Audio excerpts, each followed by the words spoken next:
They threw her out at 11 p.m. on a rainy November night. No warning, no explanation.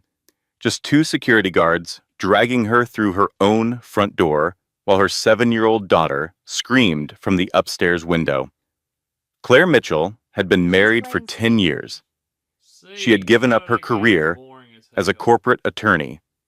She had trusted her husband with everything, her money, her future, her entire identity. And in one night, he erased her completely. Her bank accounts, frozen. Her credit cards, canceled. Her phone, disconnected. Every lawyer in the city, already retained by her husband, so none of them could represent her. But here's what Marcus Mitchell did not know. He did not know about the secret his own mother had been hiding for 30 years. He did not know about the woman he destroyed before Claire, the one whose son had been waiting his entire life for revenge. And he did not know that the mistress standing in Claire's bedroom, wearing Claire's robe, was about to become the key witness in his destruction. What happened next would freeze an entire courtroom into silence. Because the broken woman Marcus threw away like garbage, she was about to reveal a name that would tear his empire apart.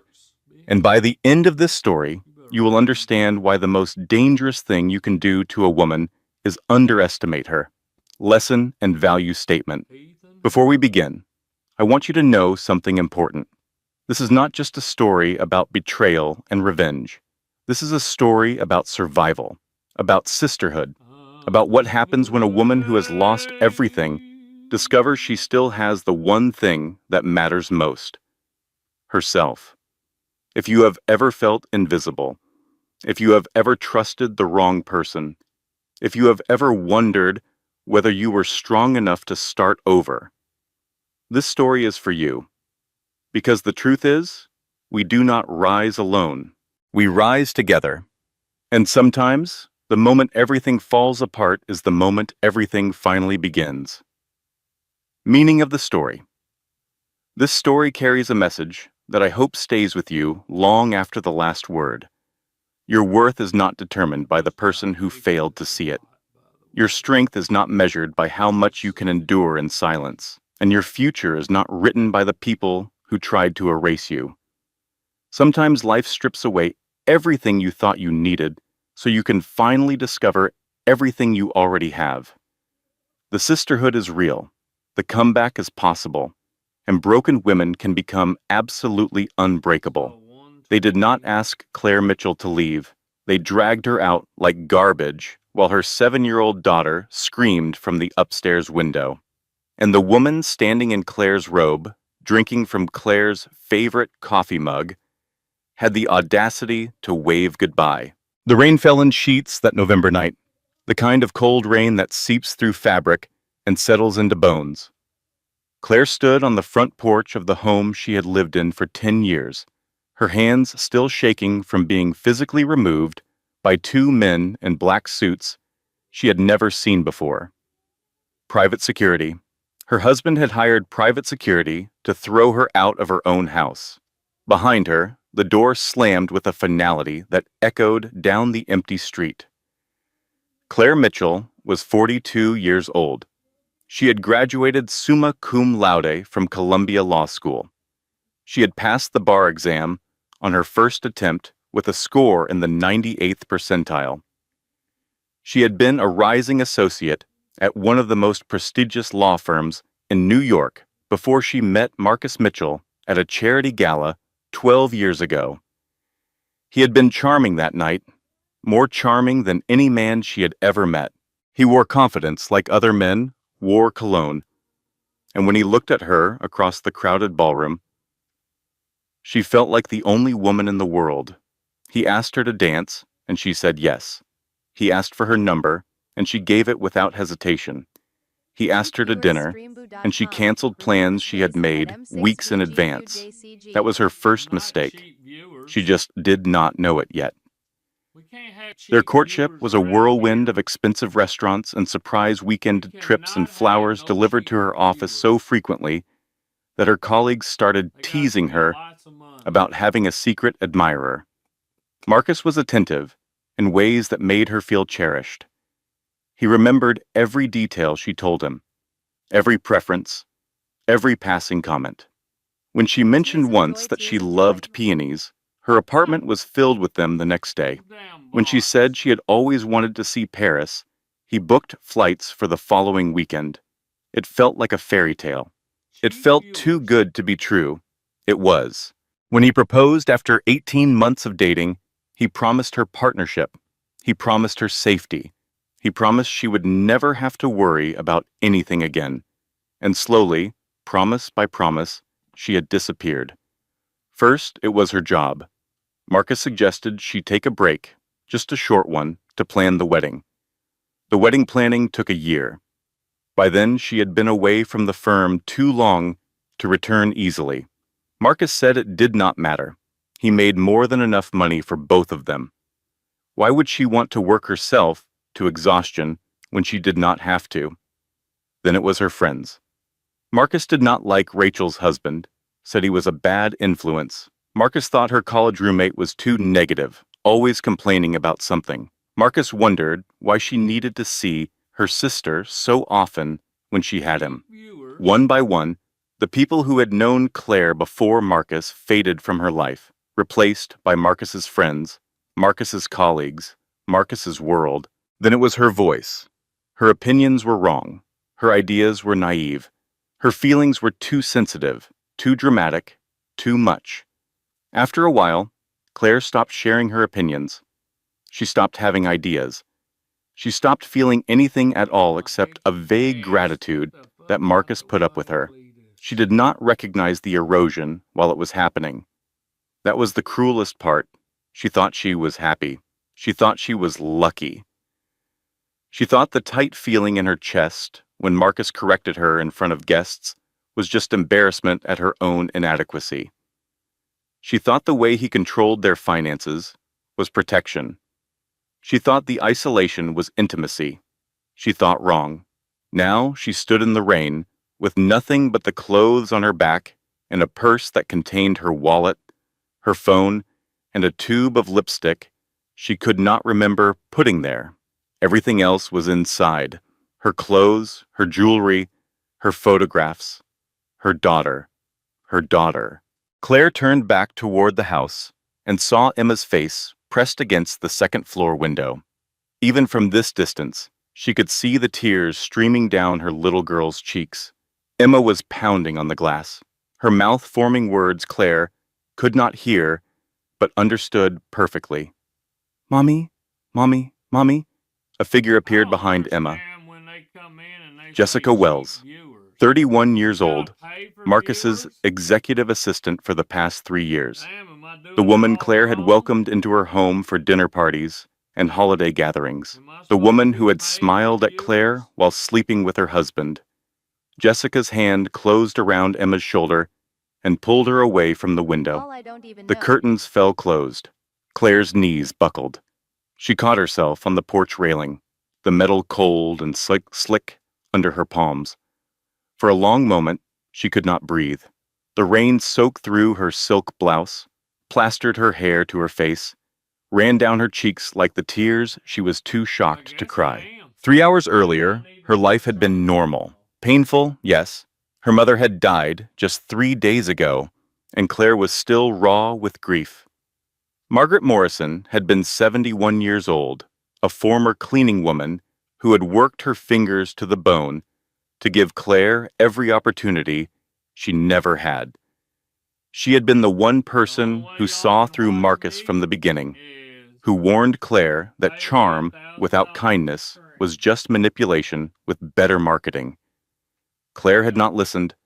She wished now, more than anything, that she had listened. She had left Emma with Marcus to attend to final arrangements at the funeral home. She had signed papers. She had chosen flowers. She had done all the things a daughter does when her mother passes away. And then she had come home to find her husband in their bedroom with another woman. Not just any other woman. Jessica. Wearing Claire's silk robe, the one Marcus had given her for their 5th anniversary. The one with her initials embroidered on the pocket. Marcus had not even looked surprised. He had simply reached into his nightstand drawer and pulled out a manila envelope. "Sign these," he had said. "Take $50,000 and disappear. The divorce is already filed. I am keeping the house, the accounts, and Emma. You will get nothing else." Claire had laughed. Actually laughed. Because surely this was some kind of sick joke. Surely her husband of 10 years was not standing in their bedroom with his mistress, handing her divorce papers while her mother's body was not yet cold. But Marcus had not been joking. When Claire refused to sign, when she demanded to speak with Emma, when she threatened to call the police, Marcus had simply nodded to someone behind her. And then hands had closed around her arms, and she was being dragged down the stairs, through the foyer, past the family portraits on the wall, out the front door, and into the rain. She had screamed. She had fought. She had clawed at the hands holding her, kicked at the legs, tried to bite the arms that would not let go. But the security guards were professionals, trained to subdue people without leaving marks, and Claire was a 130-pound woman who had not exercised in years. The last thing she heard before the door slammed was Emma screaming for her. Now Claire stood alone on the street where she had lived for a decade, and she had nowhere to go. Her phone buzzed in her purse. She fumbled for it with shaking hands, hoping it was someone who could help. It was a notification from her bank. "Your account has been frozen due to suspected fraudulent activity. Please contact customer service." Claire tried to open her banking app. It would not load. She tried another card. Declined. She tried to call customer service, but her phone made a strange clicking sound and the call would not connect. She tried again. Same result. She tried to send a text message to her sister. Failed to send. She tried to access her email. Network error. In the space of 3 hours, Claire Mitchell had lost her home, her daughter, her money, and her ability to communicate with the outside world. She had been erased. Her mother's voice echoed in her memory, something she had said years ago when Claire announced her engagement. "Keep your own bank account," her mother had warned, "even if it only has $500. A woman without her own money is a woman without choices." Claire had smiled and told her mother she was being old-fashioned. Marcus would never do anything like that. Marcus loved her, standing in the rain, watching the lights of her former home go dark one by one. Claire realized she had made the most expensive mistake of her life. She had trusted the wrong man, and now she had nothing. The rain continued to fall. Claire stood there for what felt like hours, paralyzed by shock, unable to process what had just happened. A car drove by slowly, the driver staring at the soaking wet woman on the sidewalk. Claire turned away, shame burning through the numbness. She needed to move. She needed to think. She needed to do something other than stand here drowning in the rain and her own disbelief. Her car. She still had her car. The keys were in her purse. Claire forced her legs to move, walking toward the driveway where her Range Rover sat gleaming under the security lights. She pressed the key fob. Nothing happened. She pressed it again. Still nothing. The car sat there, locked and silent, as dead to her as everything else in her life. Marcus had thought of everything. Claire looked up at the house one more time. The lights were all off now. Somewhere inside, Emma was probably crying herself to sleep, wondering why her mother had abandoned her. She had not abandoned her. She would never abandon her. But how could she explain that to a 7-year-old? How could she explain any of this? Claire turned and walked away from the home she had built, the life she had lived, the daughter she loved more than anything in the world. She walked down the empty street, with the rain soaking through her clothes. With no money, and no phone, and no idea where she was going. She just knew she could not stay here. And she knew, with a certainty that settled into her bones like the cold, that this was not over. This was just the beginning. The first night, Claire slept in her car, not her Range Rover, which was still sitting useless in the driveway of her former home. Her old car, a Honda Civic she had kept in a storage unit across town for reasons she could not quite articulate even to herself. Maybe some part of her had always known this day might come. Maybe some part of her had been preparing for escape without realizing it. The storage unit was paid for through an automatic withdrawal from an account Marcus did not know about. One of Claire's secrets, one of the few things she had managed to keep hidden during 10 years of marriage. The account had maybe $200 in it, remnants of birthday checks from her mother that Claire had deposited out of sentiment rather than necessity. Now that sentiment might save her life. She drove the Honda to a Walmart parking lot because she had read somewhere that the store allowed overnight parking. The rain had stopped by midnight, but the cold remained. Claire wrapped herself in a jacket she found in the back seat, one of Emma's old soccer jackets that smelled like grass and childhood, and she tried to sleep. She did not sleep. Every time she closed her eyes, she saw Emma's face at the window. She heard her daughter screaming. She felt the hands dragging her away. The images played on a loop, relentless, punishing her for failures she was only beginning to understand. At 3 in the morning, she gave up trying to sleep and stared at the ceiling of her car instead. The Walmart parking lot was surprisingly busy for such a late hour. Cars came and went. A security guard drove by every 30 minutes, shining a flashlight at the vehicles parked in the far corners.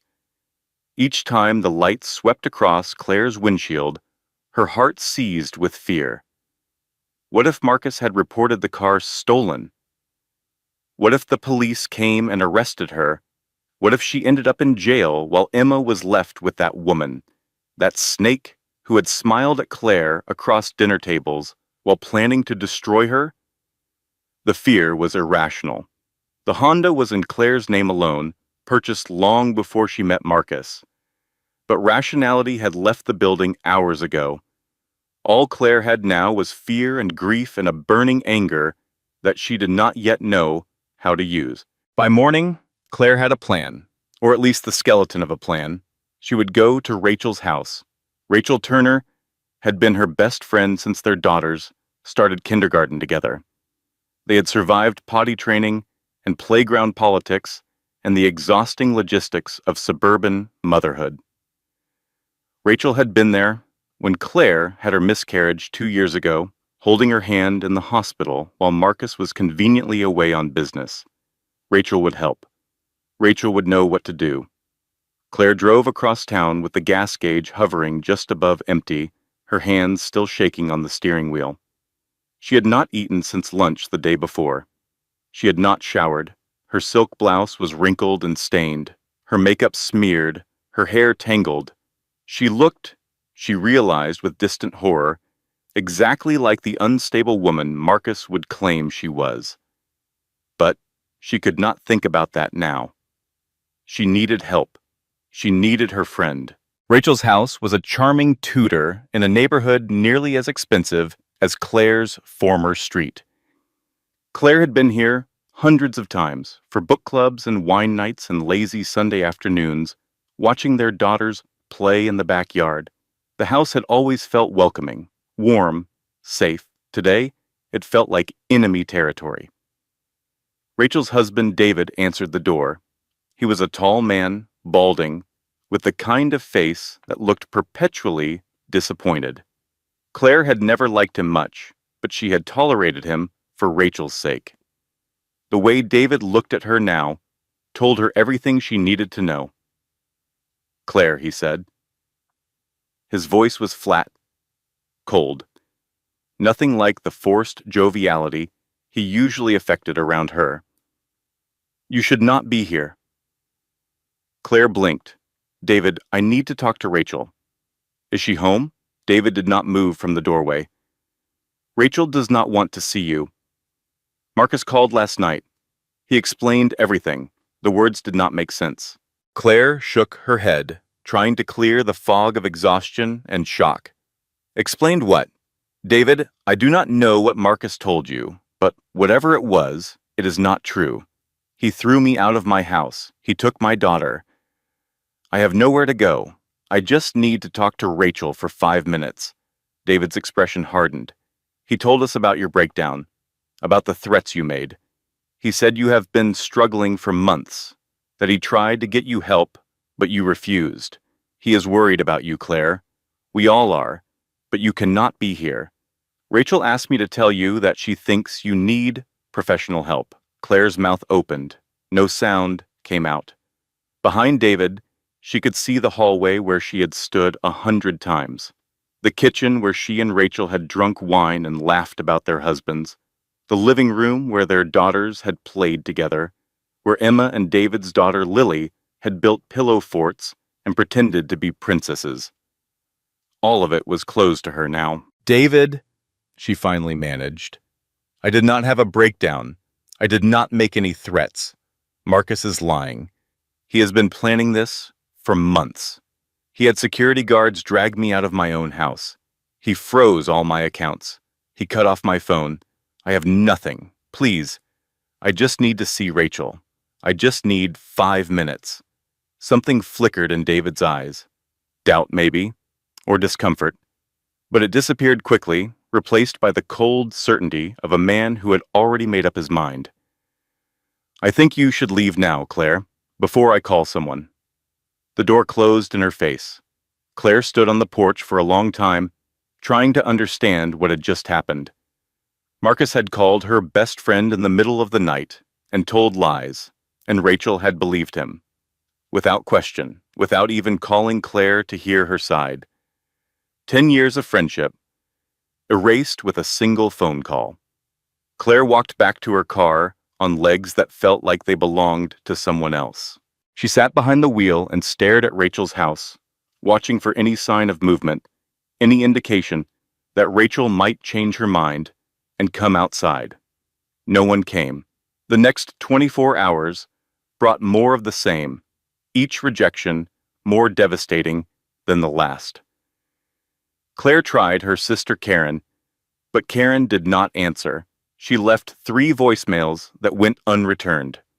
She drove to Karen's apartment and buzzed the intercom for 10 minutes before a neighbor finally told her that Karen was not home, had left early that morning with a suitcase, destination unknown. Had Marcus gotten to her too? Had he convinced Claire's own sister that she was dangerous? Claire tried her cousin Michael, the one who always showed up at family gatherings with bad jokes and good bourbon. Michael's wife answered the door, looked at Claire with something like fear, and said, Michael was not available. When Claire asked if she could wait, the woman said she thought that would not be a good idea, and closed the door. Claire tried every lawyer in the phone book, all 27 of them. Each one told her the same thing. They had a conflict of interest. They could not take her case. When Claire asked what kind of conflict, they mumbled something about existing client relationships and hung up. By the 20th call, Claire understood what Marcus had done. He had retained every family lawyer in the city. Not to represent him, just to create conflicts of interest that would prevent them from representing her. It was brilliant, really. A preemptive strike against any legal defense she might mount. He had probably been planning it for months, maybe years. Every conversation, every argument, every moment of vulnerability had been cataloged and weaponized, and she had never seen it coming. By the second night, Claire was running out of options and running out of hope. She parked her Honda in a different Walmart parking lot, this one on the other side of town, and tried to figure out her next move. Her phone still was not working properly, but she had managed to connect to the Walmart Wi-Fi long enough to check her email. That was when she saw the worst of it. Marcus had sent messages to everyone they knew. Colleagues, neighbors, parents from Emma's school. The emails were masterfully crafted, full of concern and regret. He wrote about Claire's mental health struggles, her recent breakdown, her increasingly erratic behavior. He wrote about how much he loved her, how hard he had tried to help her, how devastated he was that it had come to this. He wrote about finding her standing over Emma's bed at 2 in the morning, muttering to herself. He wrote about the time she threw a glass at his head during an argument. He wrote about the medication she refused to take, the therapy appointments she skipped, the darkness that had consumed her since her mother's death. None of it was true, but Marcus had receipts. Screenshots of text messages that Claire did not remember sending. Photos of broken dishes that Claire did not remember breaking. Medical records showing prescriptions for anxiety medication that Claire had taken briefly after her miscarriage, twisted to look like evidence of chronic instability. He had been building this case for years. Every interaction, every moment had been documented and distorted, and now he was presenting that fabricated evidence to everyone Claire knew, turning her entire social network against her before she even had a chance to defend herself. By morning, Claire's situation had become clear.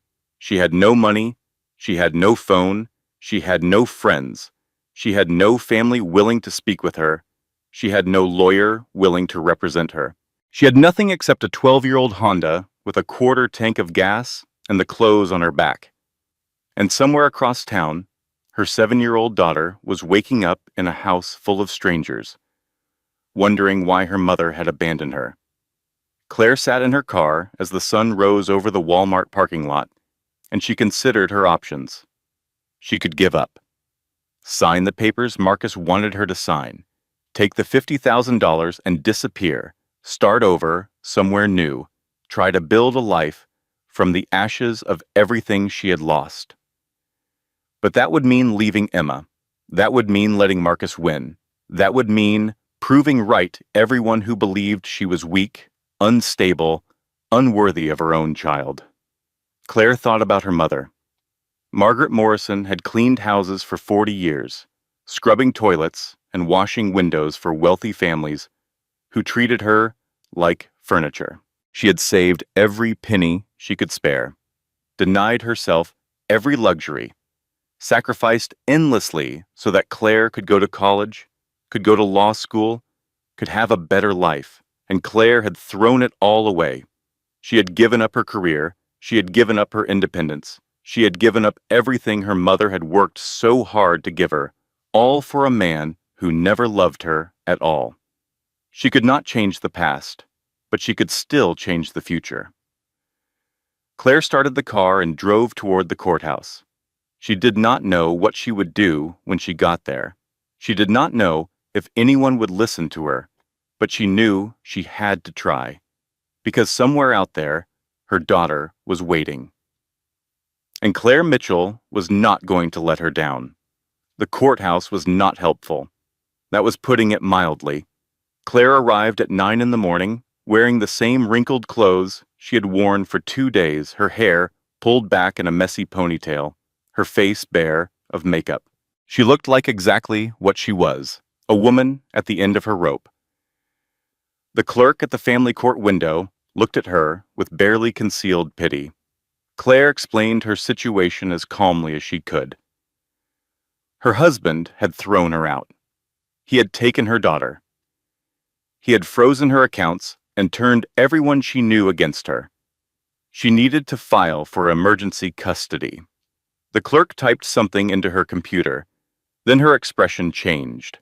"Ma'am," she said slowly, "this address you've given is invalid, and I'm showing that a protective order has already been filed in this matter." Claire's heart stopped. A protective order? The clerk turned her computer screen so Claire could see. "Yes, ma'am.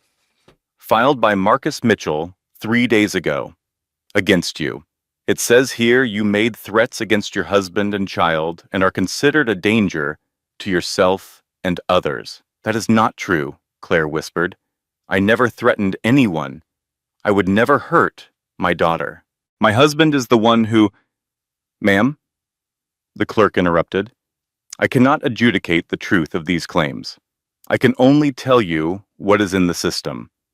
There is an active protective order against you.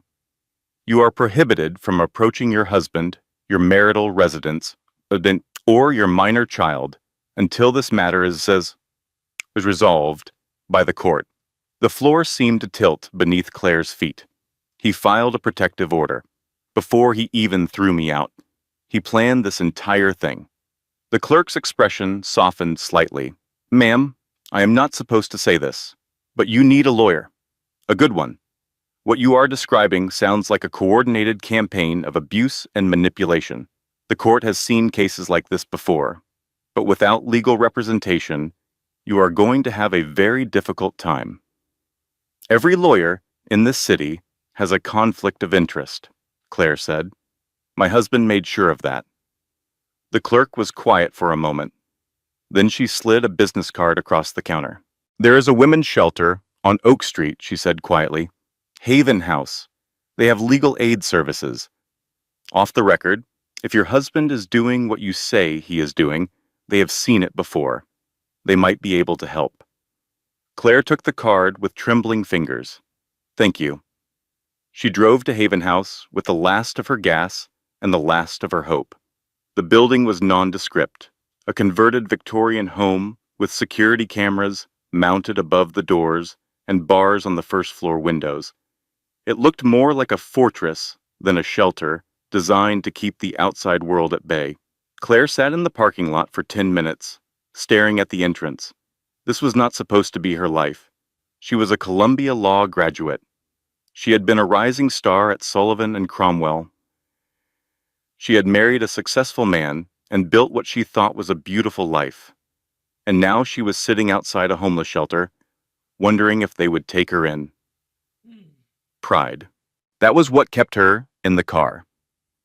Pride and shame, and the desperate hope that somehow, some way, this would all turn out to be a misunderstanding, that Marcus would realize he had made a mistake, that her friends would call and apologize, that everything would go back to normal. But there was no normal anymore. There was only this. Claire got out of the car and walked to the door. She pressed the buzzer and waited. A woman's voice crackled through the speaker. Can I help you? Claire opened her mouth to speak, but what came out was not words. It was a sound she did not recognize, something between a sob and a scream, all the fear and grief and rage of the past 3 days finally breaking through the walls she had built around them. She collapsed against the door and she wept. 30 seconds later, the door opened, and arms wrapped around her. Strong arms. Safe arms. A voice in her ear said, I got you, honey. You are safe now. Whatever happened, you are safe. Claire looked up into the face of a woman with kind eyes and silver hair, a woman who looked at her not with pity, but with recognition. My name is Dolores, the woman said, but everyone calls me Dee. Welcome to Haven House. The next few hours passed in a blur of intake forms and medical screenings and cups of tea that Claire drank without tasting. Haven House was bigger than it looked from outside, with room for 30 women and their children. There were dormitory-style sleeping quarters, a communal kitchen, a playroom for kids, and a small office where Dee conducted business. Dee Washington was 58 years old, a former family court judge who had seen enough injustice to last several lifetimes. She had presided over hundreds of custody cases, watching wealthy men game the system while their wives and children paid the price. 20 years ago, she had lost her own custody battle, her ex-husband using his money and connections to take her children despite clear evidence of his abuse. That loss had broken something in Dee, but it had also forged something new. She had left the bench, cashed out her retirement, and opened Haven House, a place where women could find shelter, not just from abusive partners, but from the system that often failed them. Tell me everything, Dee said, once Claire was settled in her small room. From the beginning, do not leave anything out. Claire talked for 3 hours. She told Dee about meeting Marcus, about falling in love with him, about leaving her career because he insisted she did not need to work. She told her about the subtle ways he had isolated her over the years, cutting her off from friends who asked too many questions, dismissing her opinions until she stopped having them, making her feel grateful for every scrap of attention he threw her way. She told Dee about finding him with Jessica, about the divorce papers, about being thrown out, about discovering that Marcus had systematically destroyed her ability to fight back. When Claire finished, Dee was quiet for a long moment. Then she reached across the table and squeezed Claire's hand. "Honey," Dee said, "I have seen this playbook before. Your husband did not just cheat on you. He planned your destruction like a military campaign. The timing with your mother's death, the isolation campaign, the financial warfare. This was not impulsive. This was strategic." Claire nodded slowly. "I know. I just cannot understand why. Why go to all this trouble? He has money. He has power. He could have just divorced me normally." Dee's expression hardened. "Because men like your husband do not want a divorce. They want a victory. They want to win so completely that you never recover. They want to prove to themselves and to everyone watching that they were right to discard you, that you were never worth keeping in the first place." "But Emma," Claire whispered, "she is his daughter too. How can he use her like this?" To men like Marcus, children are not people. They are property. They are weapons. They are proof of victory.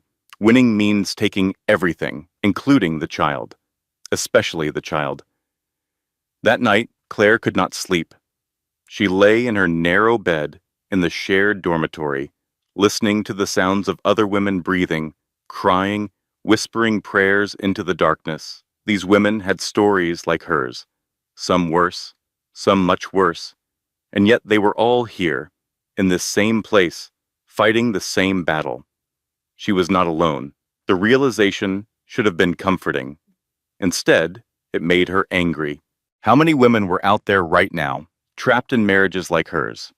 How many were being gaslit and isolated and financially abused, convinced that they were the problem, that they deserved what was happening to them? How many would never make it to a place like Haven House at all? Claire stared at the ceiling and made herself a promise. She was not just going to survive this. She was going to fight back. She was going to expose Marcus for what he really was, and she was going to get her daughter back. She just had to figure out how. The next morning, Claire met the women who would help her do exactly that. Margot Sullivan was 35, with sharp eyes and sharper instincts. She had been a forensic accountant at a major firm before her own husband put her in the hospital with a broken jaw and 3 cracked ribs. She was hiding from him at Haven House while the police searched for him across 3 states. Claire was sitting in the common room, trying to figure out how to access her email on a borrowed laptop, when Margot sat down beside her. "You are Marcus Mitchell's wife," Margot said. It was not a question.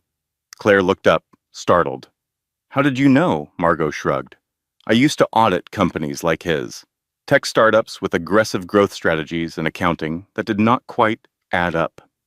His name came across my desk more than once." "What do you mean, did not add up?" Margot glanced around to make sure they were alone. "I mean that men like your husband do not just hide affairs. They hide money, and hiding money always leaves a trail." Claire leaned forward. "What kind of trail?" "The kind that tells you where the bodies are buried." Margot smiled slightly. "Metaphorically speaking." Before Claire could respond, another woman appeared with 2 cups of coffee. This was Pastor Linda Brooks, 60 years old, a shelter volunteer who ran a small church across town. She had a face like a grandmother and a tongue like a sailor, though she always apologized to God afterward. Linda looked at Claire's ruined designer shoes, still mud-stained from that first night in the rain. "Honey," she said, "those are $800 Louboutins in a homeless shelter. That is like bringing a Ferrari to a demolition derby." She handed Claire a pair of worn sneakers. "Welcome to rock bottom. The coffee is terrible, but the company understands." Despite everything, Claire laughed. It was the first time she had laughed in nearly a week. Over the next few days, something remarkable happened. These three women, strangers a week ago, became Claire's army. Dee helped her navigate the legal system, pulling strings with former colleagues to find information about Claire's case.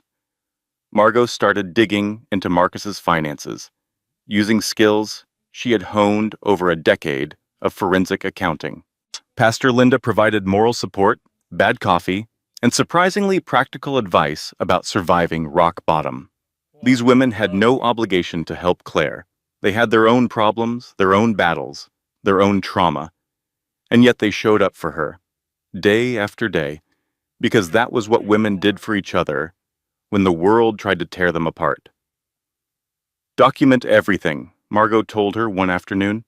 "Screenshots, recordings if they are legal in your state, texts, emails.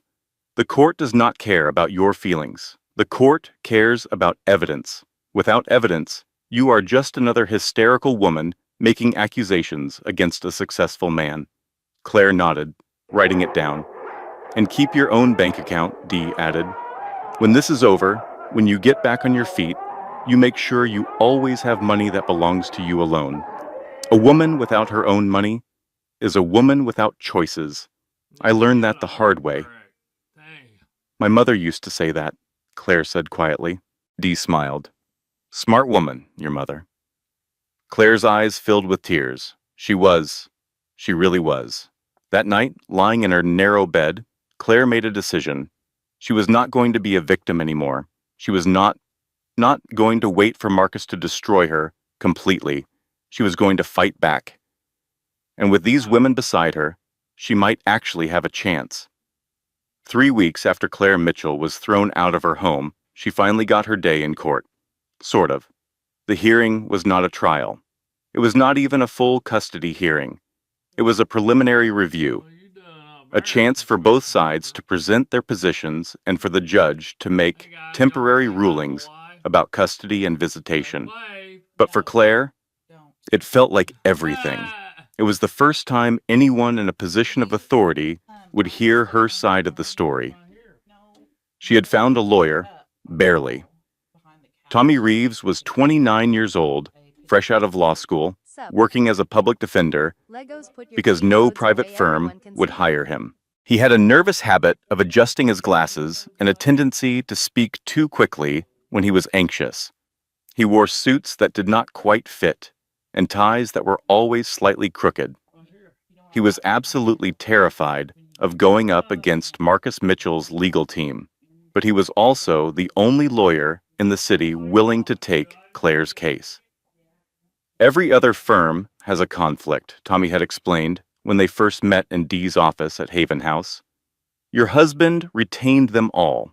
Every family lawyer, every divorce attorney, everyone who might conceivably represent you in this matter. It is actually impressive in a terrifying sort of way." "Can he do that?" Claire asked. Tommy shrugged. "There is nothing technically illegal about hiring multiple lawyers. He just has to pay them a retainer and sign an engagement letter. The conflicts of interest do the rest. It is a brilliant strategy if your goal is to leave your wife completely defenseless. So why are you willing to help me?" Tommy smiled slightly. "Because I do not work for a private firm. I work for people who cannot afford private firms. And that, Mrs. Mitchell, is now you. Plus," he added, adjusting his glasses, "I really do not like bullies." The courtroom was cold and sterile. All beige walls and fluorescent lights. Claire had dressed as carefully as she could, borrowing a simple navy dress from the shelter's donation closet. She had washed her hair. She had applied makeup for the first time in weeks. She wanted to look stable, normal, like the kind of woman who deserved to have her daughter. Marcus sat at the opposite table with 3 lawyers in expensive suits, their faces carefully neutral. They looked like sharks in Italian wool, circling a wounded seal. Jessica was not there, thankfully, but her presence hung over the proceedings like a ghost. Claire had prepared her testimony for days. She had documented everything, just like Margot told her. She had screenshots of Marcus's emails to her friends, the ones where he claimed she was mentally unstable. She had bank records showing the frozen accounts. She had a timeline of his systematic isolation campaign. What she did not have was her daughter. The judge, a tired-looking woman in her 60s named Martha Collins, reviewed the paperwork with visible impatience. She had clearly seen 100 cases like this, 100 couples tearing each other apart over money and children and wounded pride. "Mrs. Mitchell," the judge said, "you are claiming that your husband fabricated the protective order against you?" "Yes, Your Honor. I never made any threats. I never displayed any violent or erratic behavior. The entire basis for that order is a fabrication designed to separate me from my daughter." Marcus's lead attorney stood smoothly. He was tall and silver-haired, with the kind of presence that came from decades of winning cases exactly like this one.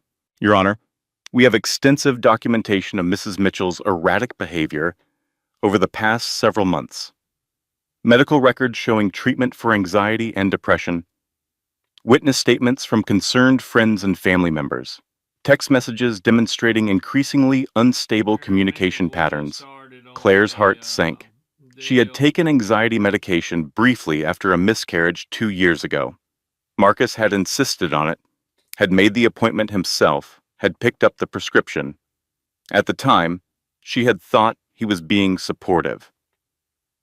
Now she understood he had been building a case against her, documenting her vulnerability for future use.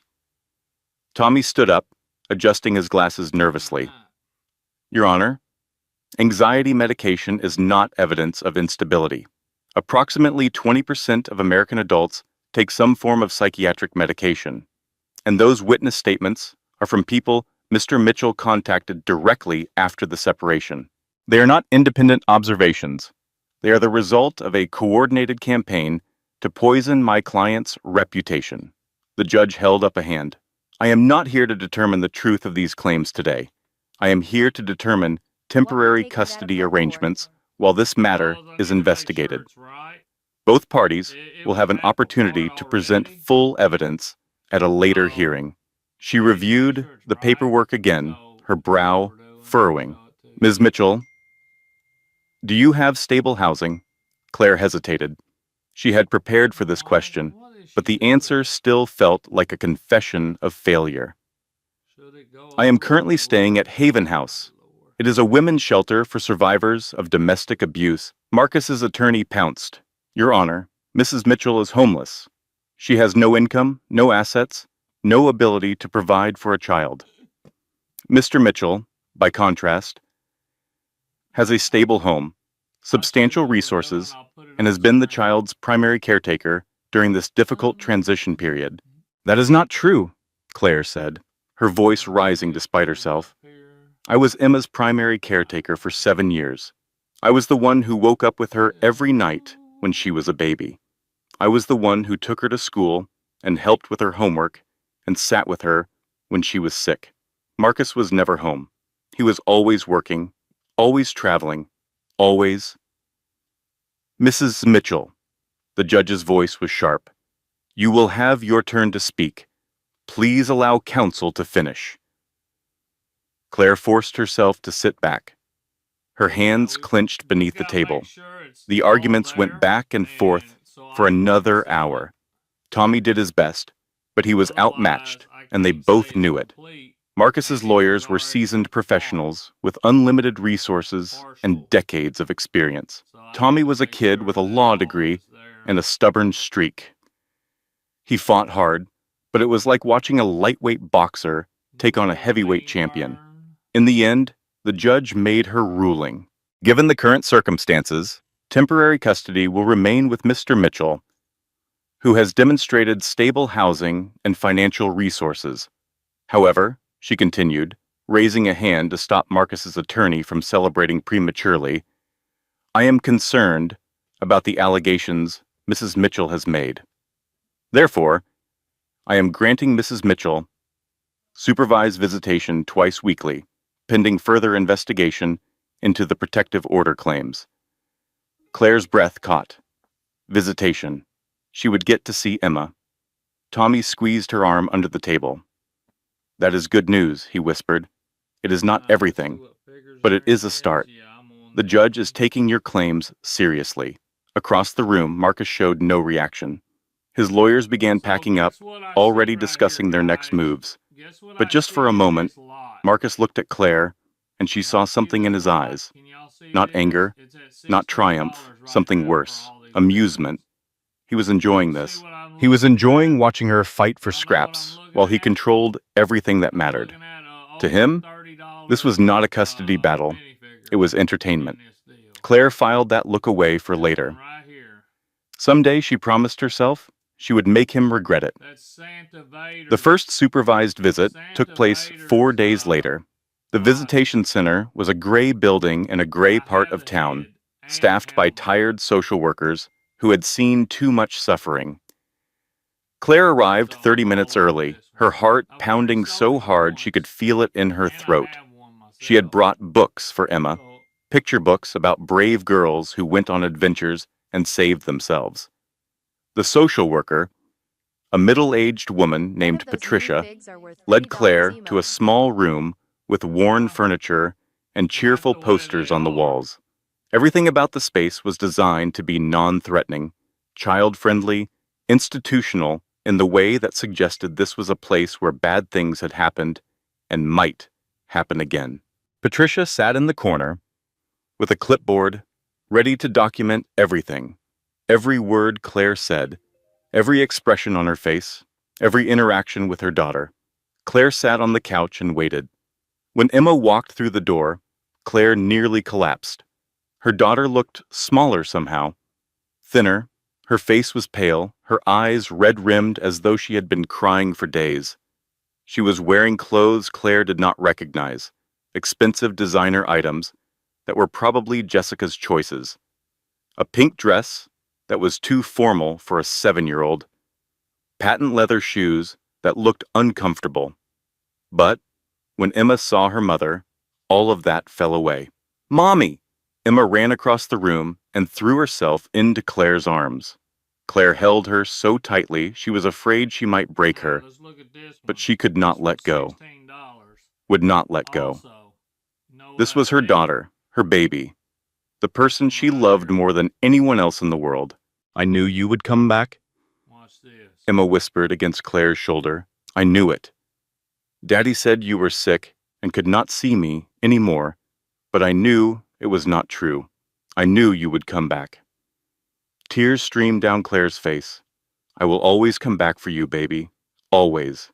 No matter what." For 90 minutes, they sat together on the worn couch, while Patricia watched and took notes. They talked about school, about Emma's friends, about the books Claire had brought, about everything except Marcus and Jessica, and the nightmare that had become their lives. Claire was careful. She did not ask about Marcus. She did not say anything negative about him. She did not cry, except for those first few moments of reunion. She played the role of stable, loving mother perfectly, because she knew that every word, every gesture, was being documented and would be used to judge her fitness as a parent. It was exhausting. It was degrading. It was necessary. When the visit ended, Emma clung to her. "I do not want to go back," she said, her small voice cracking. "I want to stay with you." "Can I stay with you, Mommy? Please?" Claire's heart shattered into 1,000 pieces. She wanted to say yes. She wanted to grab her daughter and run, to disappear into some new life where Marcus could never find them. But she knew that was exactly what Marcus was hoping she would do. Any attempt to flee would prove his accusations true, would give him everything he needed to take Emma away forever. I know, baby, Claire said, forcing her voice to stay steady. I know. But I am working on it, okay? I am working really hard to make that happen. I need you to be brave for just a little longer. Can you do that for me? Emma nodded, wiping her tears with the back of her hand. I can be brave. That is my girl. Claire kissed her daughter's forehead. I love you more than anything in the world. Never forget that. I love you too, Mommy. Patricia stepped forward, her face professionally neutral. Time is up, Mrs. Mitchell. Claire released her daughter and watched Emma walk away. At the door, Emma turned back one more time, her small face filled with a trust that Claire was terrified of betraying. Promise you will come back? Emma asked. Claire nodded. I promise. She watched until Emma disappeared around the corner. Then she went to the bathroom and sobbed until she had nothing left. That night, back at Haven House, Claire allowed herself to feel something like hope. It was not much. It was not enough. But it was a start. She had seen her daughter. She had held her. She had promised to bring her home. And Claire Mitchell was going to keep that promise if it was the last thing she ever did. 2 weeks after Claire's first supervised visit with Emma, everything she had built was destroyed. The day started like any other. Claire woke early at Haven House, ate breakfast with Margot and the other residents, and reviewed the case file with Tommy over the phone. They were making progress, slow progress, but progress. Tommy had filed a motion to dismiss the protective order based on lack of evidence. The hearing was scheduled for next week. Claire even allowed herself to imagine what it would feel like to hold Emma again without someone watching, to take her daughter to the park, to tuck her in at night, to rebuild the life that Marcus had stolen. She should have known better. At 9 in the morning, Claire arrived at the visitation center for her twice-weekly appointment with Emma. She was carrying a new book, a story about a girl who builds a rocket ship and flies to the moon. Emma loved stories about girls who did impossible things. But when Claire walked through the security doors, something was wrong. Patricia, the social worker, was waiting in the lobby. Her face was different today, harder. There was no warmth in her eyes, only professional distance and something that looked like pity. Mrs. Mitchell, Patricia said, there has been a development. Perhaps we should sit down. Claire's stomach dropped. Where's Emma? Is she okay? Your daughter is fine, physically, but I'm afraid your visit today has been canceled. Canceled? Why? Patricia hesitated. She glanced around the lobby as if checking for witnesses. Then she pulled a document from her clipboard and handed it to Claire. Your husband filed an emergency motion this morning. He has presented evidence that you made threats to kidnap Emma and flee the country. Claire stared at the paper in her hands. The words blurred and swam, refusing to make sense. What? That is insane. I never said anything like that. I would never. According to this document, Patricia continued, her voice carefully neutral, there is an audio recording of you saying, and I quote, I am going to take Emma and disappear. He will never find us. The ground tilted beneath Claire's feet. No. She shook her head violently. No, that is not what I said. I would never. She stopped. Because suddenly, horribly, she remembered, 3 weeks ago, the day after her second visit with Emma, she had been on the phone with Margot, crying about how hopeless everything felt. Margot had been trying to comfort her, suggesting wild plans to help her escape, and Claire had said, I would never take Emma and disappear. That would destroy her. She needs stability. She needs her school and her friends. I cannot just rip her away from everything she knows. I would never take Emma and disappear. Marcus had recorded that conversation. Somehow, he had access to her phone calls. And he had edited the recording, cutting out the words that changed everything. I would never became. I am going That's the to. Yeti body. Claire looked at Patricia with desperate eyes. The recording is edited. I was saying I would never do that. He cut out half the sentence. You have to listen to the whole thing. Patricia's expression did not change. That will have to be determined by the court, Mrs. Mitchell. In the meantime, the judge has issued an emergency order. All visitation is suspended pending investigation. No.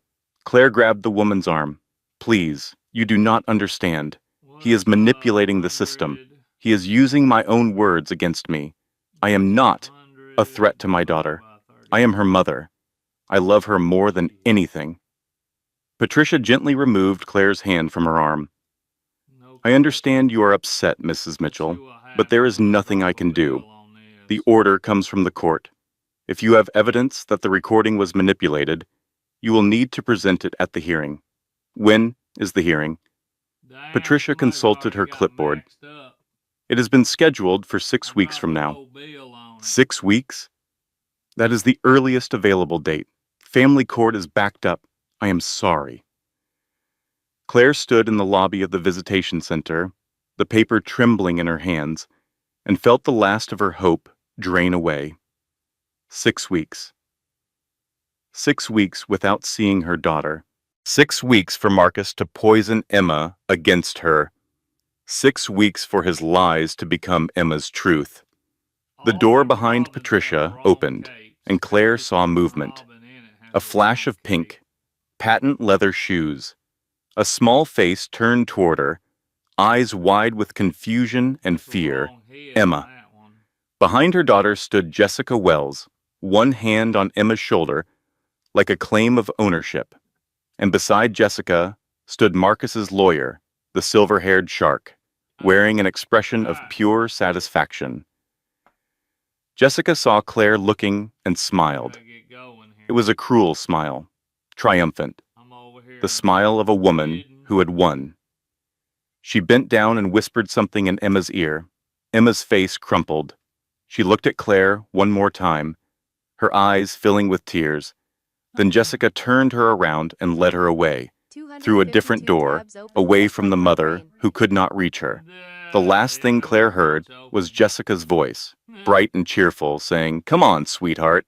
Let us go get ice cream." Claire stood frozen until they disappeared, until the door closed, until she was alone in the lobby with a piece of paper that had just destroyed her life. Then she walked to her car and drove back to Haven House in a state of shock, so profound she barely registered the road. She did not remember parking. She did not remember walking through the doors. She only remembered Dee finding her in the bathroom at 3 in the morning, sitting in the shower with cold water running over her, fully clothed, staring at nothing. "Claire," Dee said, kneeling beside her. "Honey, look at me." Claire looked. Her eyes were empty. Her body was shaking with cold, but she did not seem to notice. "I cannot feel my hands," she whispered. "I cannot feel anything."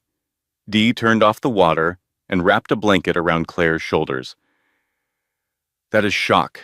It will pass. I lost her, Dee. I lost my daughter. He won. He took everything from me, and now he is going to take her mind, too. He is going to make her believe I abandoned her. He is going to turn her into someone who does not remember what it felt like to be loved by me." Dee did not say anything. She just held Claire while she cried, while the cold water dripped from her hair and the night stretched on forever. For the next 3 days, Claire did not leave her room. Margot brought food that Claire did not eat. Pastor Linda brought tea that Claire did not drink. Dee sat with her in silence, not asking anything, not expecting anything, just being there. On the 4th day, there was a knock at Claire's door. It was Margot. Her face was different somehow. Pale, but her eyes were bright, alert. There was something in her expression that Claire had not seen before. "Hope." "Claire," Margot said, "I found something. You need to come see this right now." Claire did not move.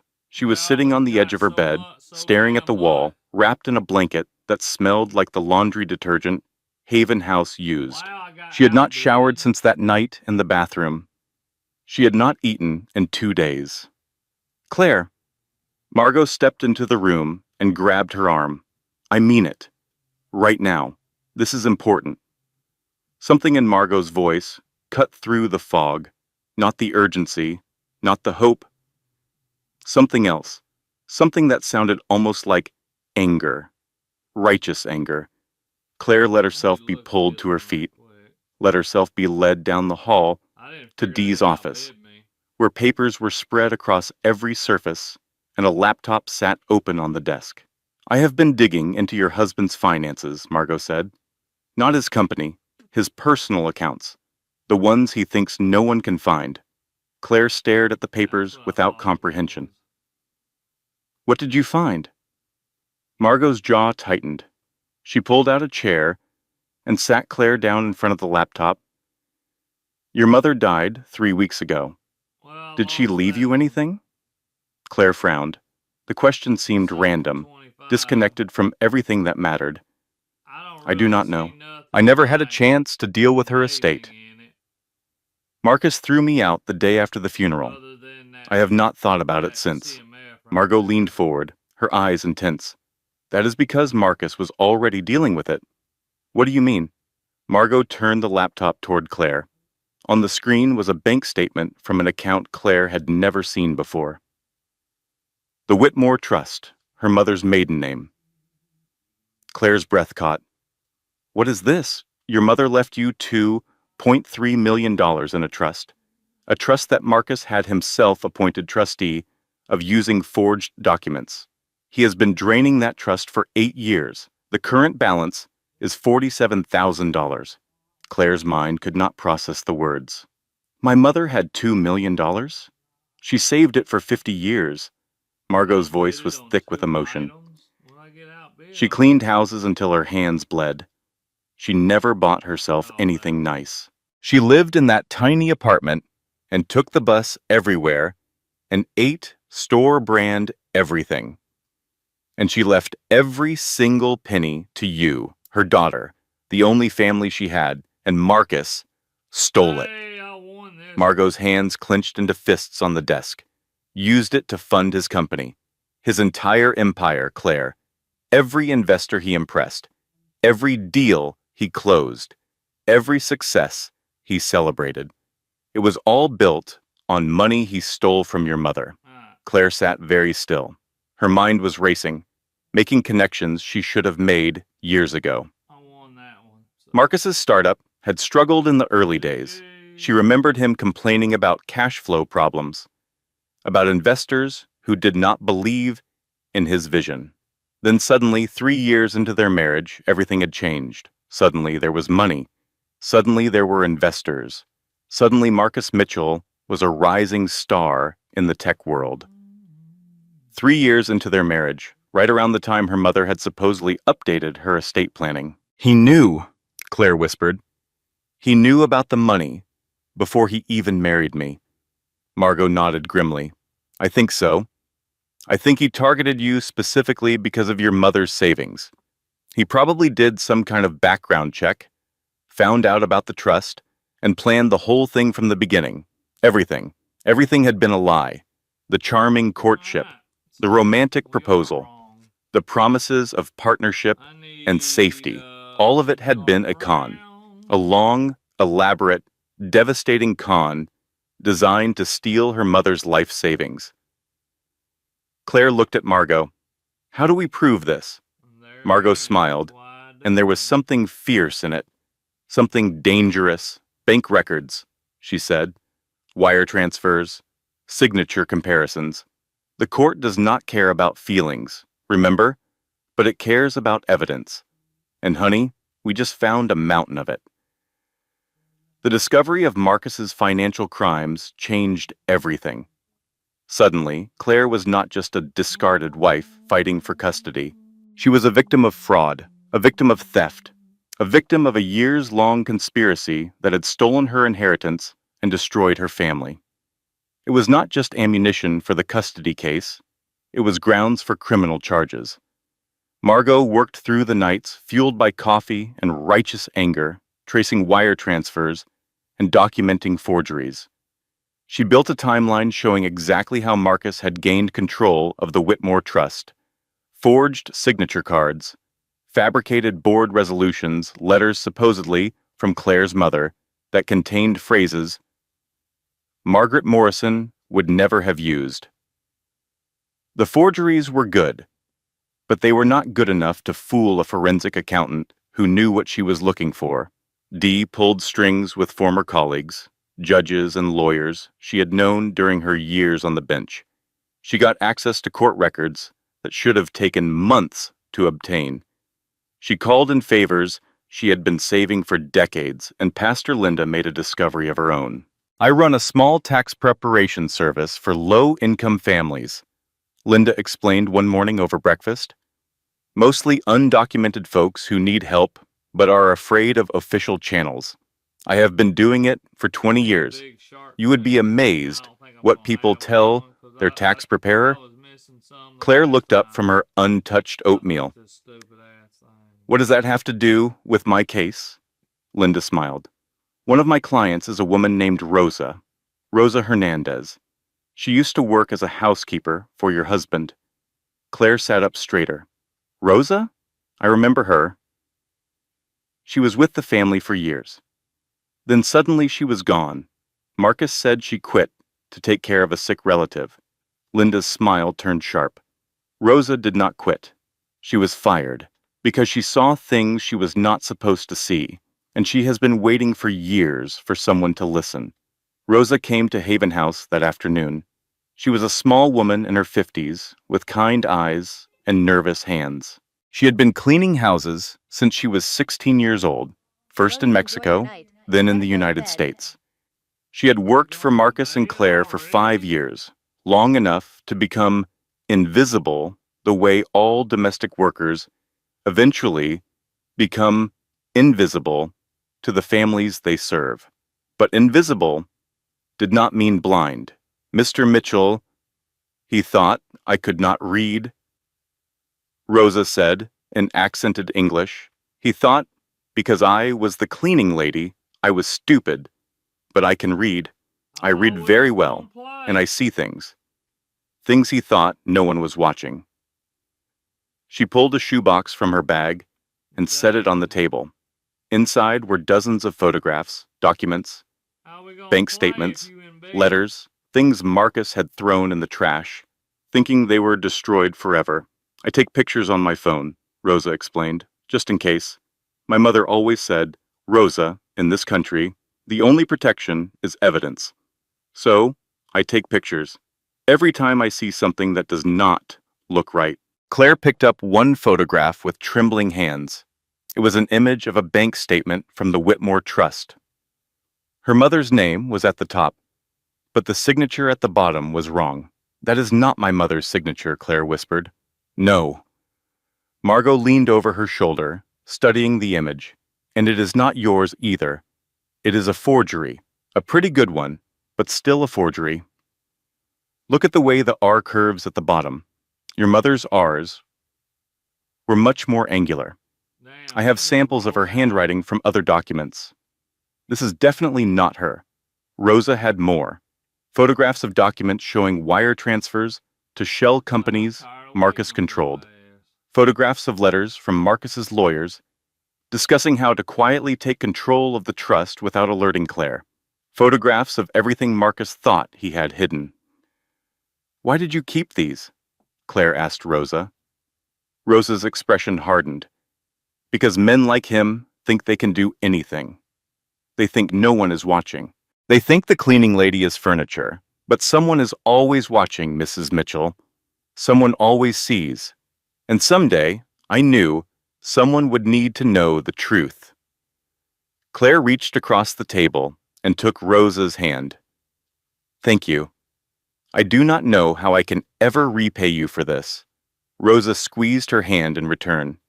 You do not have to repay me. Just make him pay for what he did. For you. For your mother. For everyone he has hurt. That night, Dee called in the biggest favor of her career.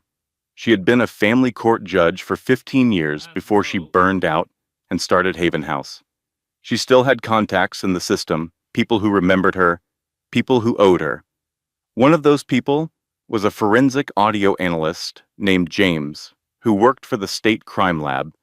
James owed Dee because she had given his daughter shelter when his daughter's boyfriend nearly killed her. She had helped James's daughter get back on her feet, get a job, start over. Now Dee was calling in that debt. "The recording your husband submitted," Dee said to Claire. "The one where you supposedly threatened to kidnap Emma. James ran it through his equipment. And it has been edited. Not just cut and spliced like with scissors and tape. Digitally manipulated. The words were taken from different parts of the conversation and stitched together using software that is actually pretty sophisticated. Your husband hired a professional." Claire felt a surge of vindication. Can James prove it in court? He already wrote a report. Dee slid a document across the table. But that is not all. He found something else. What? The original recording was backed up to a cloud server. Your husband must have uploaded it before the editing and then forgot to delete the original. James has the complete file. In the original, you say exactly what you told us. I would never take Emma and disappear. The words "I would never" are clearly audible. Claire closed her eyes. Relief washed over her in waves so powerful she felt dizzy. But Dee was not finished. "There is something else you need to know," she said quietly. "Something I found in the court records from 15 years ago." 15 years ago? What could possibly... Your husband was married before you. His first wife was a woman named Andrea Holloway. They had a son together. Claire stared at her. Marcus was married before? He never told me. He said I was his first wife.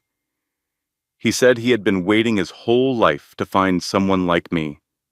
Dee's expression was grim. He lied. Andrea and Marcus were married for 4 years. They divorced when their son Michael was 5 years old. What happened? Andrea had what the court records describe as a mental breakdown during the divorce. She voluntarily surrendered custody of her son. She was diagnosed with severe mental illness and hospitalized multiple times. Claire felt cold. He did the same thing to her, the same playbook, the same strategy. Yes, but that is not the worst part. What could be worse than that? Dee's eyes were filled with something that looked like grief. Andrea Holloway died by suicide 5 years ago. She never recovered from losing her son. She spent the rest of her life believing she was crazy, believing she had failed as a mother, believing she deserved everything that happened to her. The room was silent. Claire could hear her own heartbeat, could feel the blood pounding in her temples. Marcus did not just destroy her marriage, Dee continued. He destroyed her mind. He gaslit her so thoroughly that she could not trust her own perceptions anymore. By the time he was done with her, she did not know what was real. Just like he is trying to do to me. Exactly like he is trying to do to you. But Claire, there is one more thing. One piece of good news in all of this darkness. What? Dee slid a piece of paper across the table. A name and a phone number. Andrea's son, Michael, is 22 years old now. He lives on the other side of town. And when I reached out to him yesterday, when I told him what was happening to you, he said he has been waiting his entire life for someone to help him expose his father. Michael wants to testify. Michael wants to burn Marcus Mitchell to the ground. And he has evidence of his own. Years of documentation about what his father did to his mother. He is willing to share all of it. Claire looked at the phone number. This changed everything. This was not just a custody battle anymore. This was a pattern of behavior. This was proof that Marcus had done this before, and patterns of behavior were exactly what judges looked for when determining custody. "Make the call," Dee said. "Michael is expecting you." Claire picked up the phone. Michael Holloway looked nothing like Marcus Mitchell. Where Marcus was dark and polished, all sharp edges and careful control, Michael was fair and rough around the edges. He had his mother's coloring, Dee had said, though Claire had never seen Andrea's face. His eyes were haunted in a way that suggested he had seen too much, too young, and never quite recovered. They met at a diner across town, a greasy spoon kind of place with cracked vinyl booths and a waitress who called everyone honey. It was the kind of place Marcus would never be caught dead in, which was exactly why Michael had chosen it. Claire sat across from him, Margot beside her for support, while Michael told his story. "I was 7 when my father took me from my mother," Michael said. His voice was flat, emotionless. The voice of someone who had told this story so many times the pain had worn smooth. "Same age as your daughter is now." Claire's chest tightened. "What do you remember?" "Everything." Michael's hands wrapped around his coffee cup, knuckles white. "I remember my mother crying when they took me away. I remember her reaching for me and the social worker holding her back. I remember my father telling me she was sick, that she could not take care of me anymore, that it was not safe for me to see her. But it was not true." Michael laughed bitterly. "It was not even close to true. My mother was the most stable person I ever knew. Before my father decided to destroy her, he looked at Claire with eyes much older than 22. You want to know what I figured out years later? You want to know the playbook? Yes. First, he isolates you, cuts you off from your friends, your family, anyone who might notice what he is doing, makes you dependent on him for everything." Claire nodded. She knew this part intimately. "Then he starts documenting everything you say, everything you do. He twists it. He builds a case. A text message where you are upset becomes evidence of emotional instability. A glass of wine at dinner becomes a drinking problem. A bad day becomes a pattern of depression. And the anxiety medication," Michael nodded. "Exactly. Any help you seek becomes evidence against you. Therapist appointments become proof you need professional help. Medication becomes proof you cannot function without drugs. He weaponizes your own wellness against you. How did he do it with your mother?" The breakdown? Michael was quiet for a long moment. Then he said, "I think he drugged her." Claire stared at him. "I cannot prove it," Michael continued. "I have never been able to prove it, but in the last months of their marriage, my mother started experiencing things that did not make sense. Memory blackouts, paranoia, episodes where she could not remember what she had done or said. It was like watching someone lose their grip on reality in real time. That is when he filed for divorce.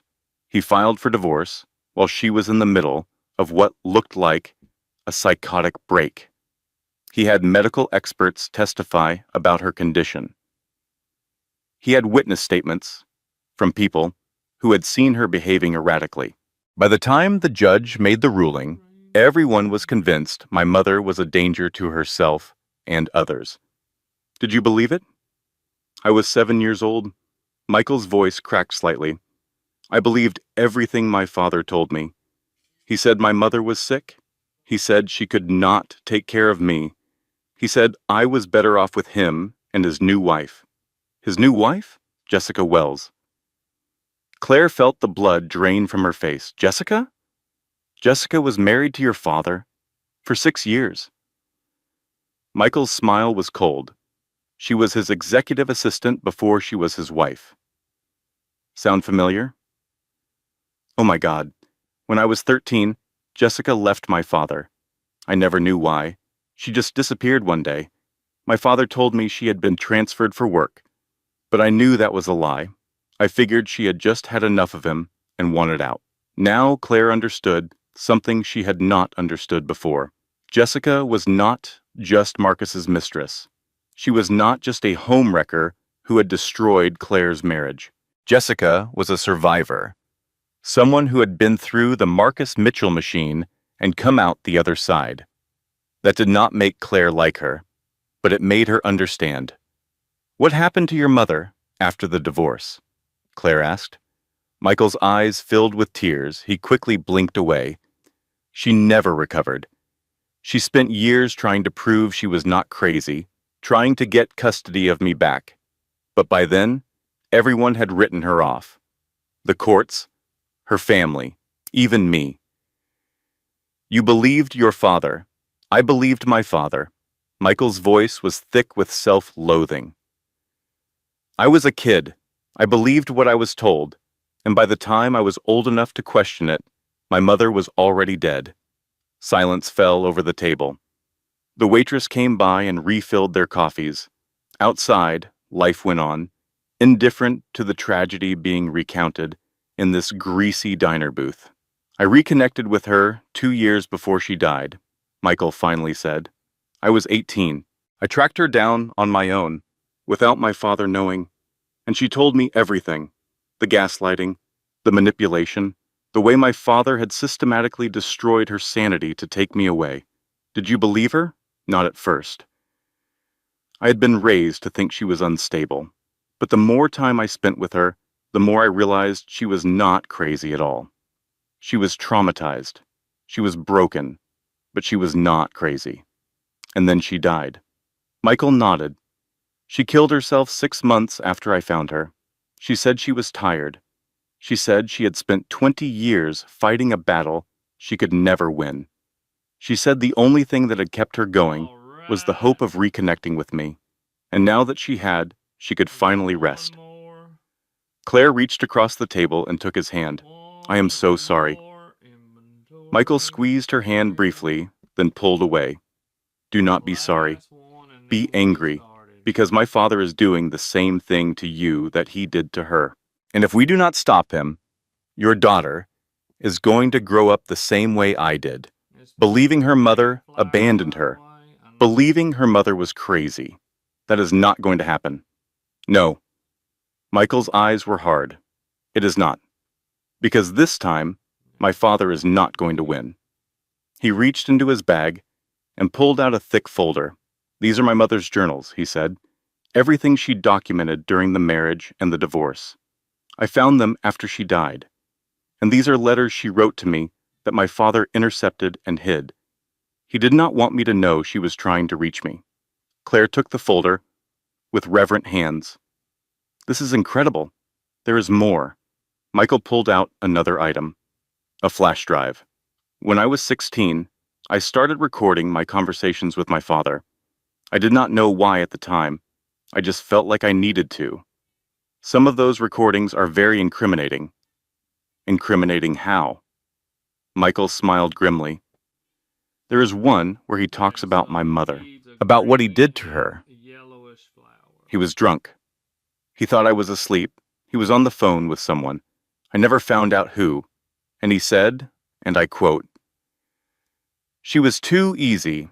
By the end, she did not know what was real anymore. All it took was patience. Wear them down long enough, and they break themselves.'" Claire felt sick. He said that? He said that. And it is on tape. The drive back to Haven House was quiet. Claire sat in the passenger seat while Margot drove, the folder of evidence heavy in her lap. "We have him," Margot said finally. "We have everything we need to destroy him." Claire nodded slowly. "But it is not enough." "What do you mean?" "I mean we have evidence of what he did to Andrea. We have evidence of financial fraud. We have proof that the recording was edited. But we still do not have a witness to what he is doing right now. To me. To Emma." Margot glanced at her. "What are you thinking?" "I am thinking about Jessica Wells." "The mistress?" "The survivor," Claire corrected. "Michael said she was married to Marcus for 6 years. She knows how he operates. She knows his playbook inside and out. But she is the enemy. She helped him destroy you." Claire shook her head. "She is a piece on the board, just like I was, just like Andrea was. Marcus uses women. He manipulates them. He discards them when they are no longer useful. You think Jessica is going to be discarded. I think Jessica is smart enough to know she will be discarded. And I think when she realizes that, she might be willing to talk. Margot was quiet for a moment. That is a dangerous game, I know. But it might be the only game left to play. The week before the final hearing should have been triumphant. Claire had evidence. She had allies. She had a plan. Michael was prepared to testify about his father's pattern of behavior. Margot had assembled a complete forensic analysis of the financial fraud. James had his report proving the recording was manipulated. Everything was in place. Everything was ready. Then the disasters began. The first blow came on Monday night. Tommy Reeves called Claire at 11 p.m., his voice strange and hollow. "Claire," he said, "I do not know how to tell you this. Just tell me. I have been offered a job, a real job, at Henderson and Associates." Claire's heart stopped. Henderson and Associates was one of the most prestigious law firms in the state. They represented some of Marcus's biggest investors. "Tommy, no." His voice was anguished. "I cannot turn it down, Claire. I have $200,000 in student loans. I have been living in a studio apartment eating ramen for 3 years. This job pays 6 figures. It changes everything for me. They bought you." Claire's voice was flat. "Marcus bought you." A long pause. Then quietly, "I am required to drop your case immediately and sign an NDA about everything I know. The offer is contingent on both. I am sorry, Claire. I really am. I wanted to help you. I believed in your case. You believed in it so much, you sold it to the highest bidder. That is not fair. Nothing about this is fair, Tommy." The line went dead. Claire sat in the darkness of a room at Haven House and tried to process what had just happened. Her lawyer, the one person in the legal system who had been willing to fight for her, had been bought off. 5 days before the hearing, she would have to find new representation. In 5 days. Against Marcus Mitchell's army of attorneys. It was impossible. It was hopeless. It was exactly what Marcus had planned. The second blow came on Wednesday morning. Claire was eating breakfast in the Haven House kitchen, trying to figure out what to do next. When the front door burst open, police officers flooded into the building, guns drawn, shouting commands that blurred together into chaos. "Everyone down, on the ground, hands where we can see them." The residents screamed and scattered. Some hit the floor. Some ran for the back exits. Claire stood frozen, too shocked to move. "Claire Mitchell," one of the officers shouted. "Claire Mitchell, you are under arrest." They surrounded her. Hands grabbed her arms, wrenched them behind her back, snapped handcuffs around her wrists. "What is happening?" Claire demanded. "What am I being charged with? Theft, fraud, embezzlement." The officer's voice was cold. "You have the right to remain silent. Anything you say can and will be used against you in a court of law." "This is insane. I have not stolen anything. My husband is the one who—" "Ma'am, I said you have the right to remain silent. I suggest you use it." They led Claire through the shelter in handcuffs, past the women she had lived with for weeks, past Dee and Margot and Pastor Linda, who were all shouting protests that no one listened to. Outside, news vans were already gathering. Cameras flashed. Reporters shouted questions. Someone had tipped them off. Someone had made sure Claire Mitchell's arrest would be broadcast across the city. Marcus had called the media. The mugshot was on the evening news by 6 p.m. The headline read, "Wife of Tech CEO arrested for fraud.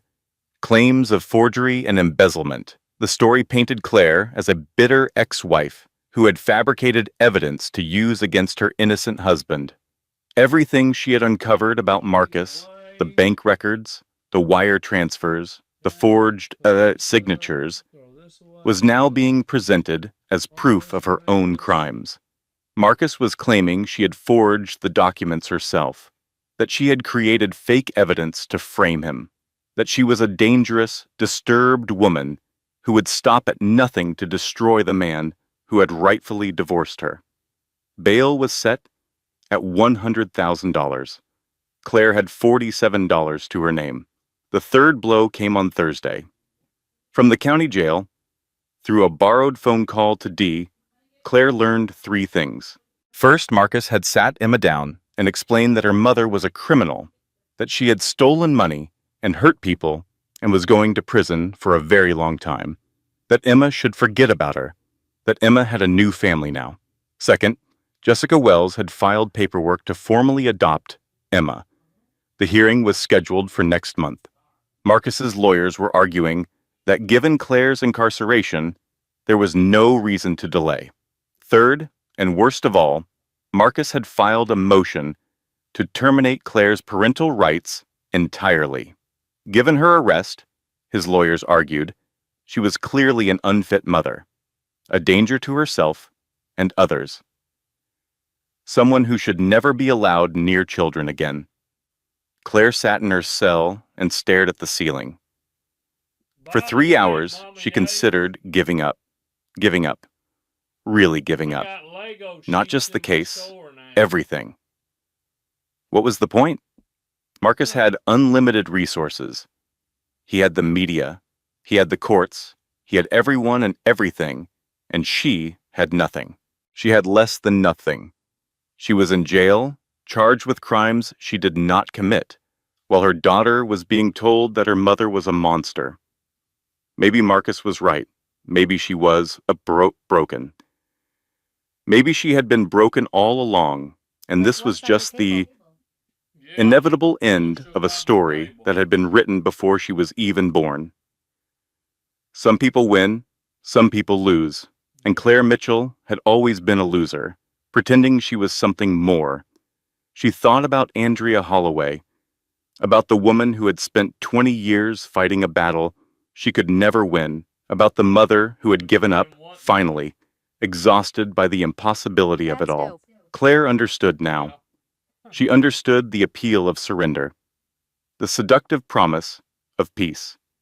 But then she thought about Emma, about her daughter's face at that first visit, bright with hope, about Emma's voice saying, "Promise you will come back?" And Claire realized she could not give up. Not because she was strong, not because she was brave, but because Emma was counting on her, because somewhere out there, a 7-year-old girl was waiting for her mother to keep her promise. Claire had never broken a promise to her daughter. She was not going to start now. At 2 a.m, the guard came to her cell. "Mitchell, someone posted your bail." Claire blinked. "That is impossible. I do not have anyone who could..." "Well, someone did. You are free to go." She walked through the jail's processing center in a daze, collecting her belongings, signing papers she did not read. Who could have posted her bail? The only people who cared about her were at Haven House, and none of them had $100,000. When she finally stepped through the exit doors into the cold night air, she stopped dead. A woman was waiting for her, silver-haired, elegant, wearing a coat that probably cost more than Claire's car. She looked like money, old money, the kind of money that did not need to prove anything. Claire did not recognize her at first. Then she did. Catherine Mitchell, Marcus's mother. Claire could not move, could not speak. Catherine walked toward her slowly, her heels clicking on the concrete. "I know what my son is," she said. Her voice was tired, resigned, like someone who had been carrying a heavy weight for a very long time.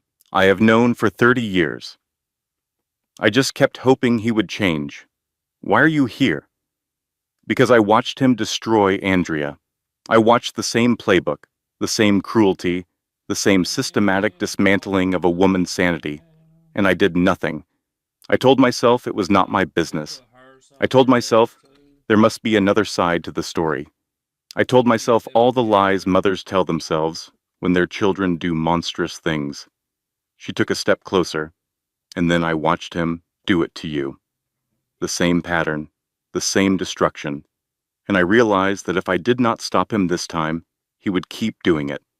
To you, to the next woman, to my granddaughter, someday, when she grew up and tried to have a life of her own. Catherine handed Claire an envelope.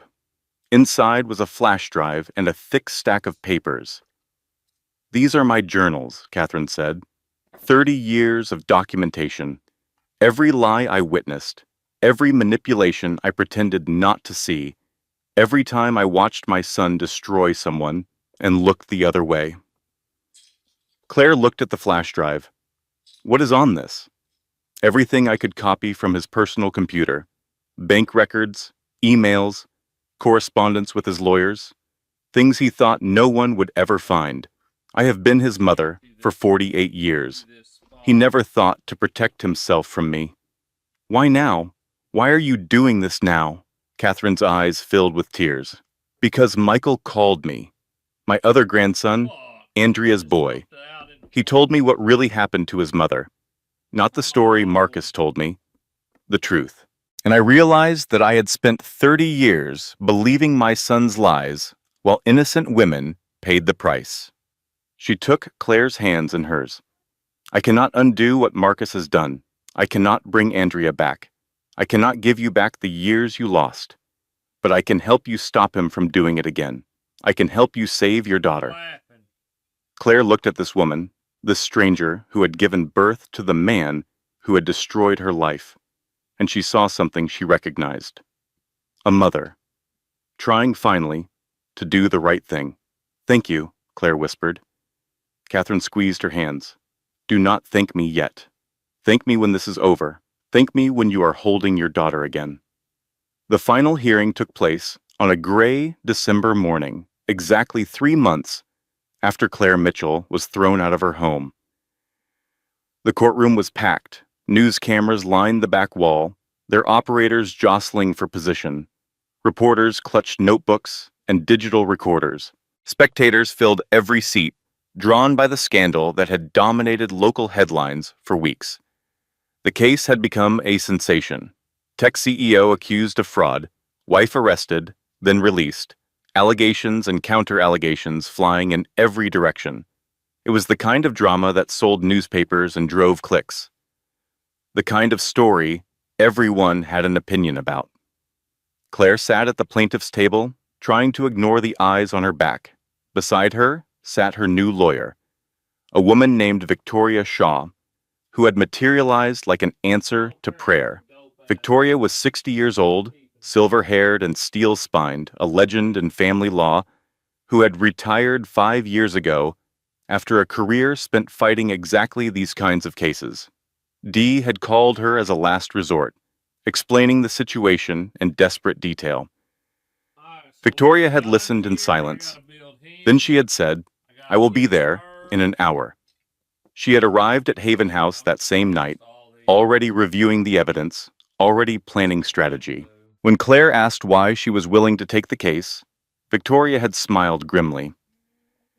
Because I have spent my entire career watching men like your husband game the system, she said. I am retired now. I have no more patience for diplomacy. I would do this case for free. Across the aisle, Marcus Mitchell sat with his team of lawyers. He was wearing a perfectly tailored suit and an expression of calm confidence. He looked like a man who had already won. Jessica Wells sat beside him, playing the role of supportive partner. Her hand rested on Marcus's arm in a gesture that looked rehearsed, performative. Claire noticed that Jessica did not look at her. Not once. The judge entered. Not Judge Collins, who had presided over the earlier hearings.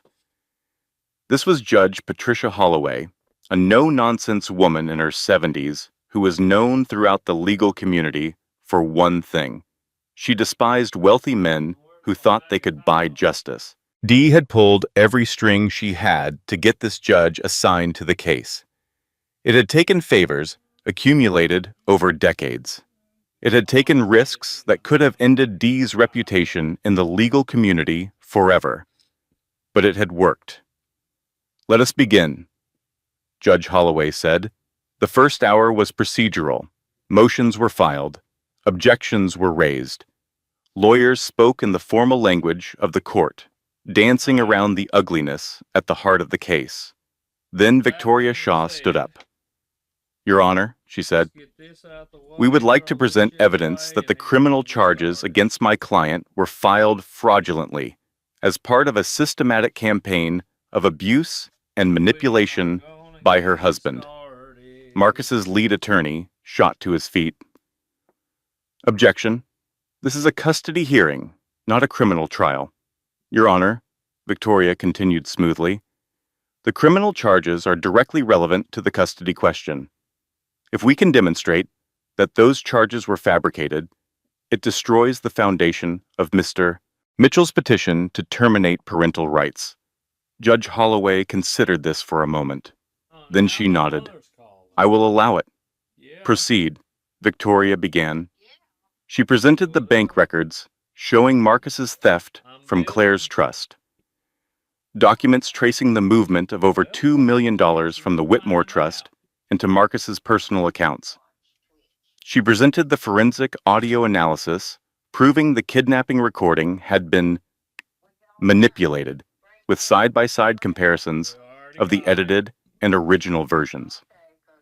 She presented Rose's photographs of forged documents, along with expert handwriting analysis, confirming the signatures were not authentic. She presented Catherine Mitchell's journals, 30 years of documentation of her son's behavior, entered into evidence by Marcus's own mother. With each piece of evidence, Marcus's confident expression cracked a little more. His lawyers whispered frantically among themselves. His hands, once relaxed on the table, clenched into fists. Then Victoria called Michael Holloway to the stand. Michael walked to the witness box with the careful posture of someone who had been waiting his whole life for this moment. He was wearing a simple suit, his hair neatly combed, his eyes clear and focused. "Can you state your relationship to the defendant?" Victoria asked.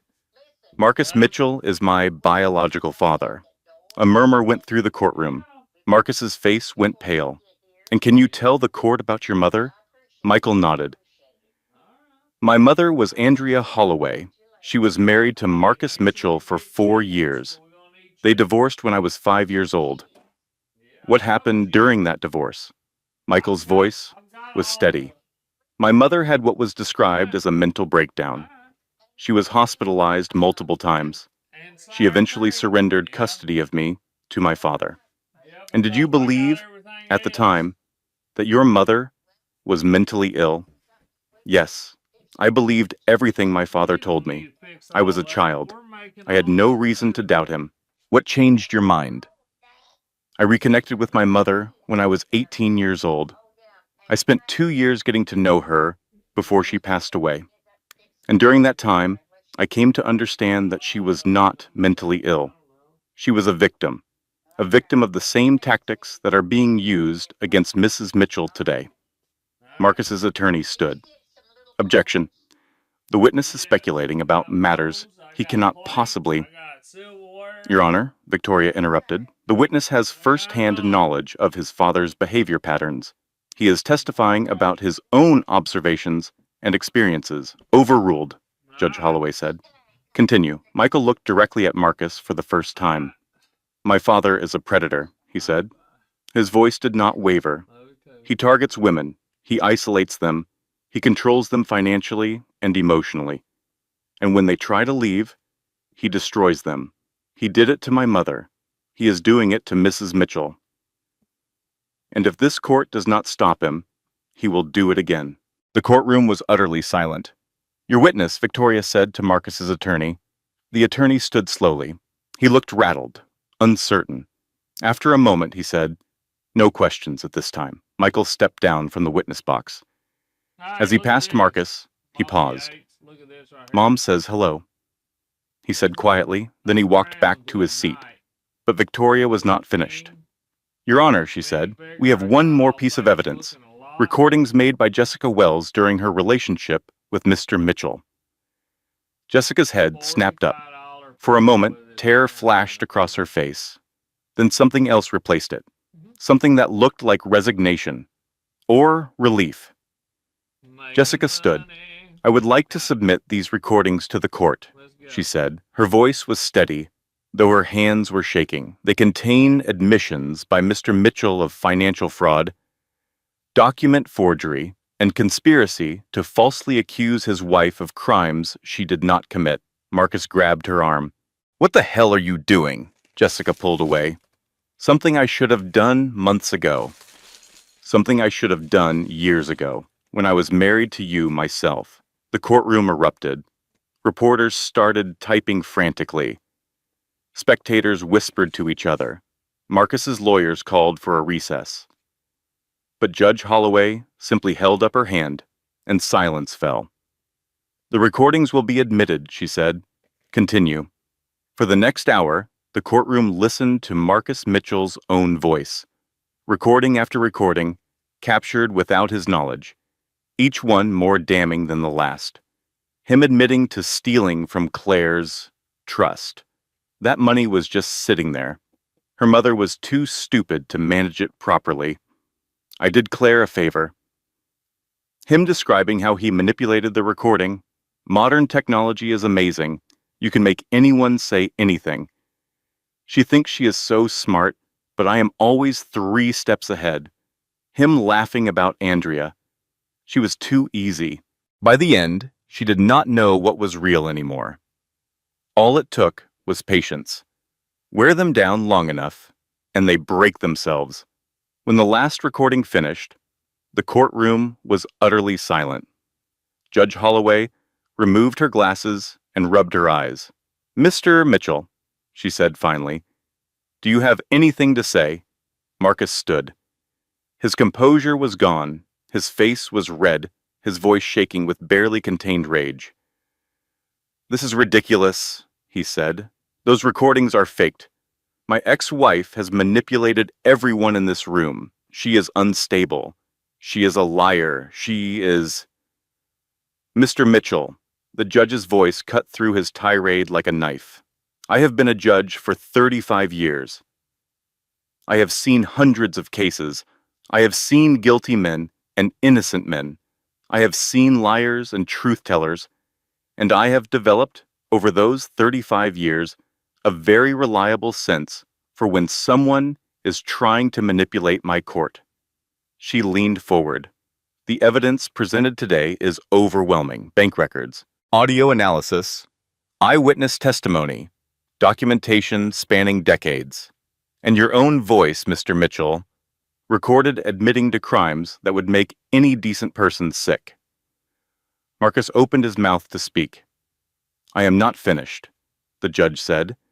"You have spent your career believing that your money and your confidence make you untouchable. You have destroyed women, stolen fortunes, and lied to courts without consequence. But today, that ends." She turned to Claire. "Mrs. Mitchell, please rise." Claire stood on legs that felt like they might give way at any moment. "Based on the evidence presented," Judge Holloway said, "I am ruling as follows." The courtroom held its breath. Full custody of the minor child, Emma Mitchell, is hereby granted to Claire Mitchell, effective immediately. All criminal charges against Mrs. Mitchell are to be referred to the district attorney with a recommendation for immediate dismissal and investigation of malicious prosecution. An investigation into Marcus Mitchell for fraud, forgery, perjury, and related crimes will be referred to the appropriate authorities. Claire could not breathe. Additionally, the judge continued, "The Whitmore Trust is to be restored to Mrs. Mitchell's sole control, with damages to be determined at a subsequent hearing. Mr. Mitchell's parental rights are suspended pending criminal investigation, with supervised visitation to be evaluated after resolution of the criminal matters." She looked at Marcus. "Mr. Mitchell, you built your empire by destroying women. Today, you face the consequences. And I hope, for your sake, that you spend your time reflecting on the lives you have ruined." She picked up her gavel. "Court is adjourned."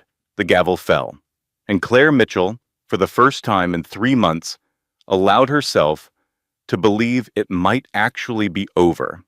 The drive to pick up Emma was the longest of Claire's life. Victoria had arranged everything. The transfer of custody would happen at a neutral location, a family services office across town. Emma would be brought by a social worker, not by Marcus, who was already dealing with police officers who had arrived at his home with a warrant. Claire sat in the back of Dee's car, clutching the custody order in her hands, reading and rereading the words that had given her daughter back. Full custody, effective immediately. Margot was driving. Dee was in the passenger seat. Pastor Linda was in the back beside Claire, holding her hand and praying under her breath, in a way that was both annoying and oddly comforting. "What if she is angry at me?" Claire whispered. "What if Marcus convinced her that I abandoned her? What if she does not want to come with me?" Dee turned around in her seat. "Claire, that little girl has been waiting for you every single day. Children know. They always know. Whatever lies Marcus told her, she knows the truth in her heart. But what if—" "No more what ifs," Dee said firmly. "You have fought too hard and come too far to doubt yourself now. You are that girl's mother. She loves you, and you are about to get her back." The Family Services office was a bland government building, all beige walls and fluorescent lights. Claire walked through the front doors on legs that felt like they belonged to someone else. The social worker was waiting in the lobby. She smiled when she saw Claire. "Mrs. Mitchell, Emma is in the playroom. She has been asking about you all morning." She led Claire down a hallway that seemed to stretch forever, past offices and conference rooms and water coolers, past the ordinary machinery of bureaucracy that had, against all odds, finally worked in her favor. The playroom door was open. Claire could see toys scattered across the floor, children's drawings on the walls, small chairs around the small table, and there, in the middle of it all, was Emma. Her daughter was sitting on the floor, building something with blocks. She was wearing different clothes than the last time Claire had seen her. Simpler clothes, jeans and a t-shirt instead of that ridiculous pink dress Jessica had dressed her in. She looked up when Claire appeared in the doorway. For a moment, neither of them moved. Claire was frozen, terrified that this was a dream, that she would wake up back in her cell or back in her car in that Walmart parking lot, alone and hopeless. Then Emma's face transformed. The uncertainty disappeared, replaced by a joy so pure it made Claire's heart ache. "Mommy!" Emma launched herself across the room and into Claire's arms. Claire caught her and held her so tightly she was afraid she might never let go. "You came back," Emma was saying, over and over, her voice muffled against Claire's shoulder. You came back, you promised, and you came back. I will always come back for you," Claire whispered. "I will always, always come back for you." They stayed like that for a long time. The social worker waited patiently. Dee and Margot and Pastor Linda watched from the doorway, all of them crying. Finally, Emma pulled back and looked at her mother with serious 7-year-old eyes. "Mommy, are we going home now?" Claire smiled through her tears. "Yes, baby, we are going home. Home." Not the mansion where Claire had lived for 10 years. That place had never really been home. It had been a prison dressed up in expensive furniture and the illusion of happiness. Home now was a modest 2-bedroom apartment that Dee had helped Claire find. It was small, the kitchen was cramped, the bedroom barely fit a queen-sized bed. But it was theirs. The first night in the apartment, Claire made dinner while Emma explored every corner of their new home. Macaroni and cheese from a box, because that was what Emma requested, and Claire had decided she was done, saying no to the small things that brought her daughter joy. They ate at the tiny kitchen table, while evening light streamed through the windows. Emma talked about everything and nothing, the way children do when they feel safe. School, her friends. A book she was reading about a girl who lived in a boxcar. She did not mention Marcus. She did not mention Jessica. Claire did not ask. There would be time for hard conversations later. Time to help Emma process what had happened, to find a good therapist, to build new routines and new trust. But tonight was for macaroni and cheese and laughter and the simple miracle of being together again. Later, after Emma was in bed, Claire stood at the window and watched the city lights flicker in the darkness. So much had changed. So much had been lost. She would never get back the years she had wasted on Marcus. She would never get back her mother's trust, most of which had been spent on a company that was now in shambles. She would never get back the innocence she had once believed in, the naive faith that love would protect her from harm. But she had gained something too, something precious. She had gained herself. Claire thought about the woman she had been 3 months ago, the woman who could not remember her own social security number, the woman who believed her worth was measured by her husband's approval, the woman who had given away her career, her independence, her voice. That woman was gone. In her place was someone new, someone stronger, someone who had been broken completely and had rebuilt herself from the ground up. She had not done it alone. She had done it with Dee and Margot and Pastor Linda and Catherine and Michael and Victoria and all the other women and allies who had shown up for her when everyone else had walked away. That was the lesson, Claire realized. That was what Marcus had never understood. He thought destroying her support system would destroy her. He thought isolation would make her weak, but he was wrong. Because when the people who were supposed to love her failed her, Claire had found new people. Strangers who became family. Women who had been through their own battles and understood, in a way no one else could, exactly what it meant to survive. The sisterhood. That was what Dee called it. The invisible network of women who held each other up when the world tried to knock them down. Claire had never really understood it before.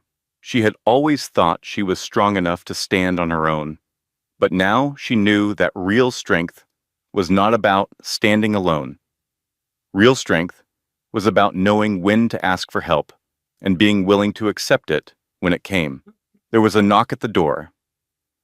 Claire opened it to find Dee, Margot, and Pastor Linda standing in the hallway. Margot was holding a bottle of wine. Dee was carrying a casserole dish. Linda was holding a gift wrapped in newspaper. "We come bearing gifts," Linda announced. "And by gifts, I mean food, alcohol, and this extremely ugly thing I made." Claire laughed and stepped back to let them in. They gathered in the small living room, sitting on second-hand furniture that had been donated by Haven House. Margot poured the wine. Dee served the casserole, which turned out to be surprisingly good. Linda presented her gift with exaggerated ceremony. It was a cross-stitch sampler, framed and ready to hang. The stitches were uneven, the letters slightly crooked. It read, "Trust in God, but keep your own bank account." "I made it myself," Linda said proudly. Dee examined it critically. "This looks like it was made by someone who has never held a needle in their life." I said I made it. I did not say I made it well. Claire hung it on the wall beside the kitchen. It looked terrible.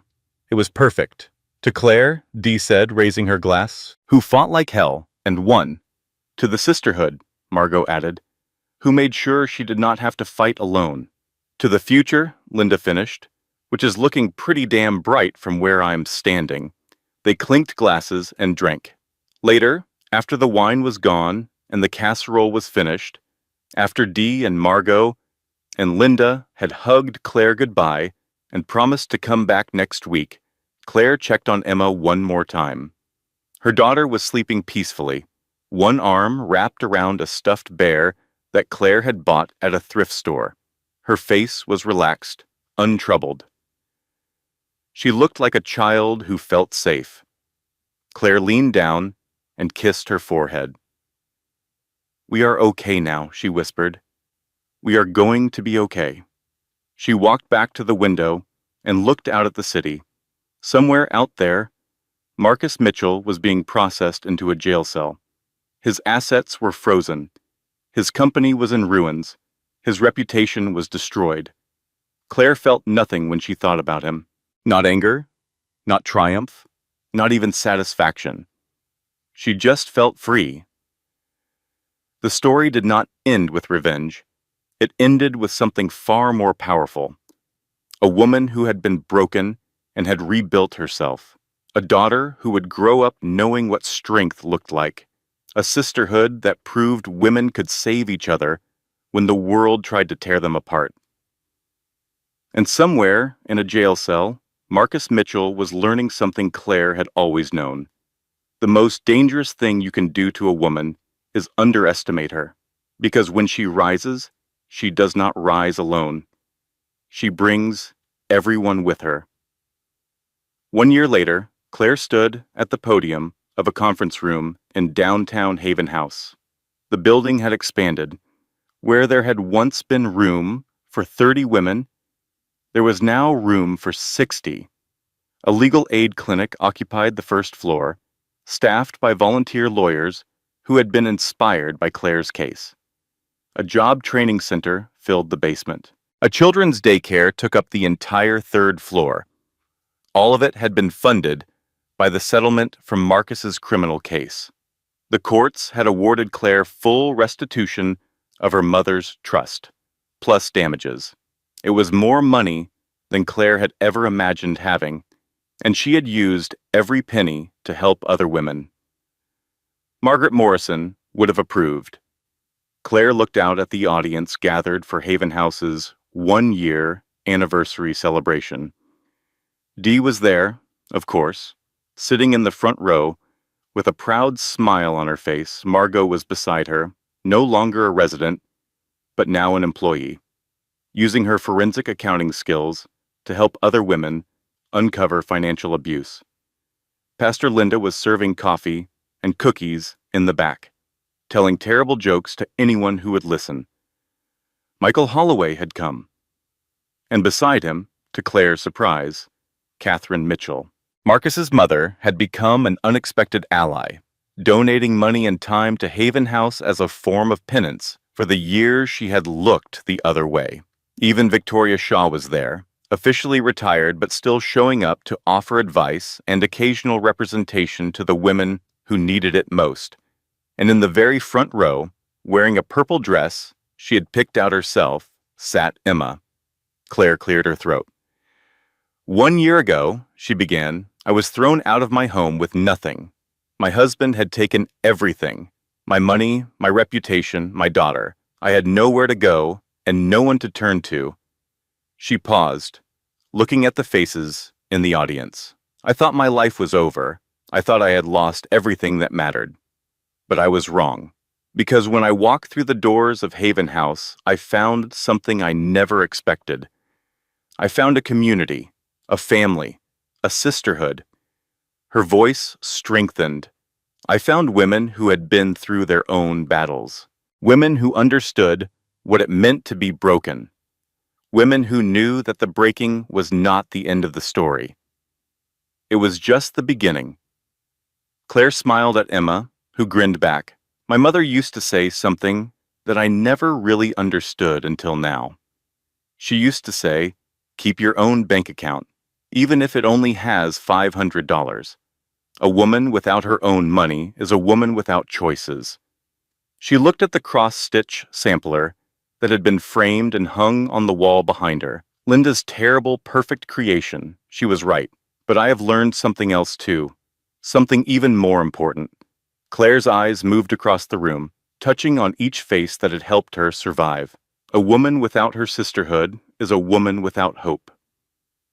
And hope, my friends, is what this place is built on. She raised her glass. To Haven House.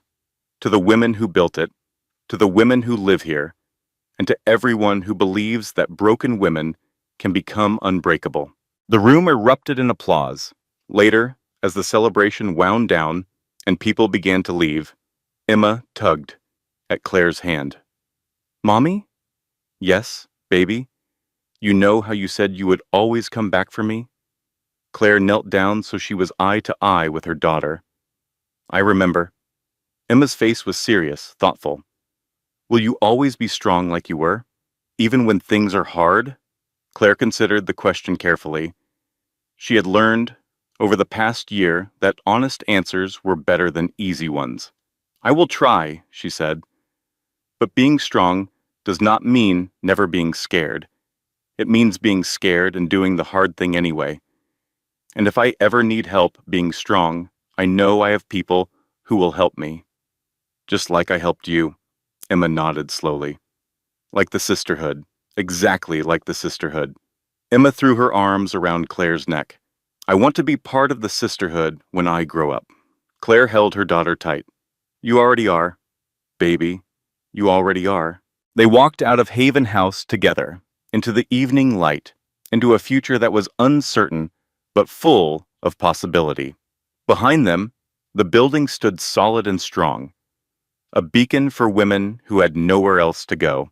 Inside, Dee was already welcoming a new arrival, a young woman with a black eye and a baby on her hip, leading her to a room where she could sleep safely for the first time in months. The cycle continued. The sisterhood grew, and somewhere out there, more women were finding their strength, finding their voice, finding each other. The story did not end. It never ends. It just keeps going, passed from one woman to another, a chain of survival and strength that stretches back through generations and forward into a future that gets a little brighter every time someone refuses to give up. Claire Mitchell did not give up. And because she did not give up, neither would the women who came after her. That was the real ending. Not revenge, not triumph, legacy. A legacy of strength, a legacy of sisterhood, a legacy of hope. And somewhere in the evening light, walking home with her daughter, Claire Mitchell smiled. She had survived. And now she was going to make sure others could too. Now, if this story speaks to something inside you, if it reminds you of your own battles or gives you hope for someone you love, I have a small favor to ask. Hit that like button. Not for me, for the algorithm, so this story can reach another woman who needs to hear it tonight. Drop a comment below. Tell me your story. Tell me what you survived. Or simply type the word strong so I know you are part of this sisterhood. And if you are not subscribed yet, join this community. Because we tell stories here that do more than entertain. We tell stories that heal. Thank you for being here. Thank you for listening. Now, let us begin.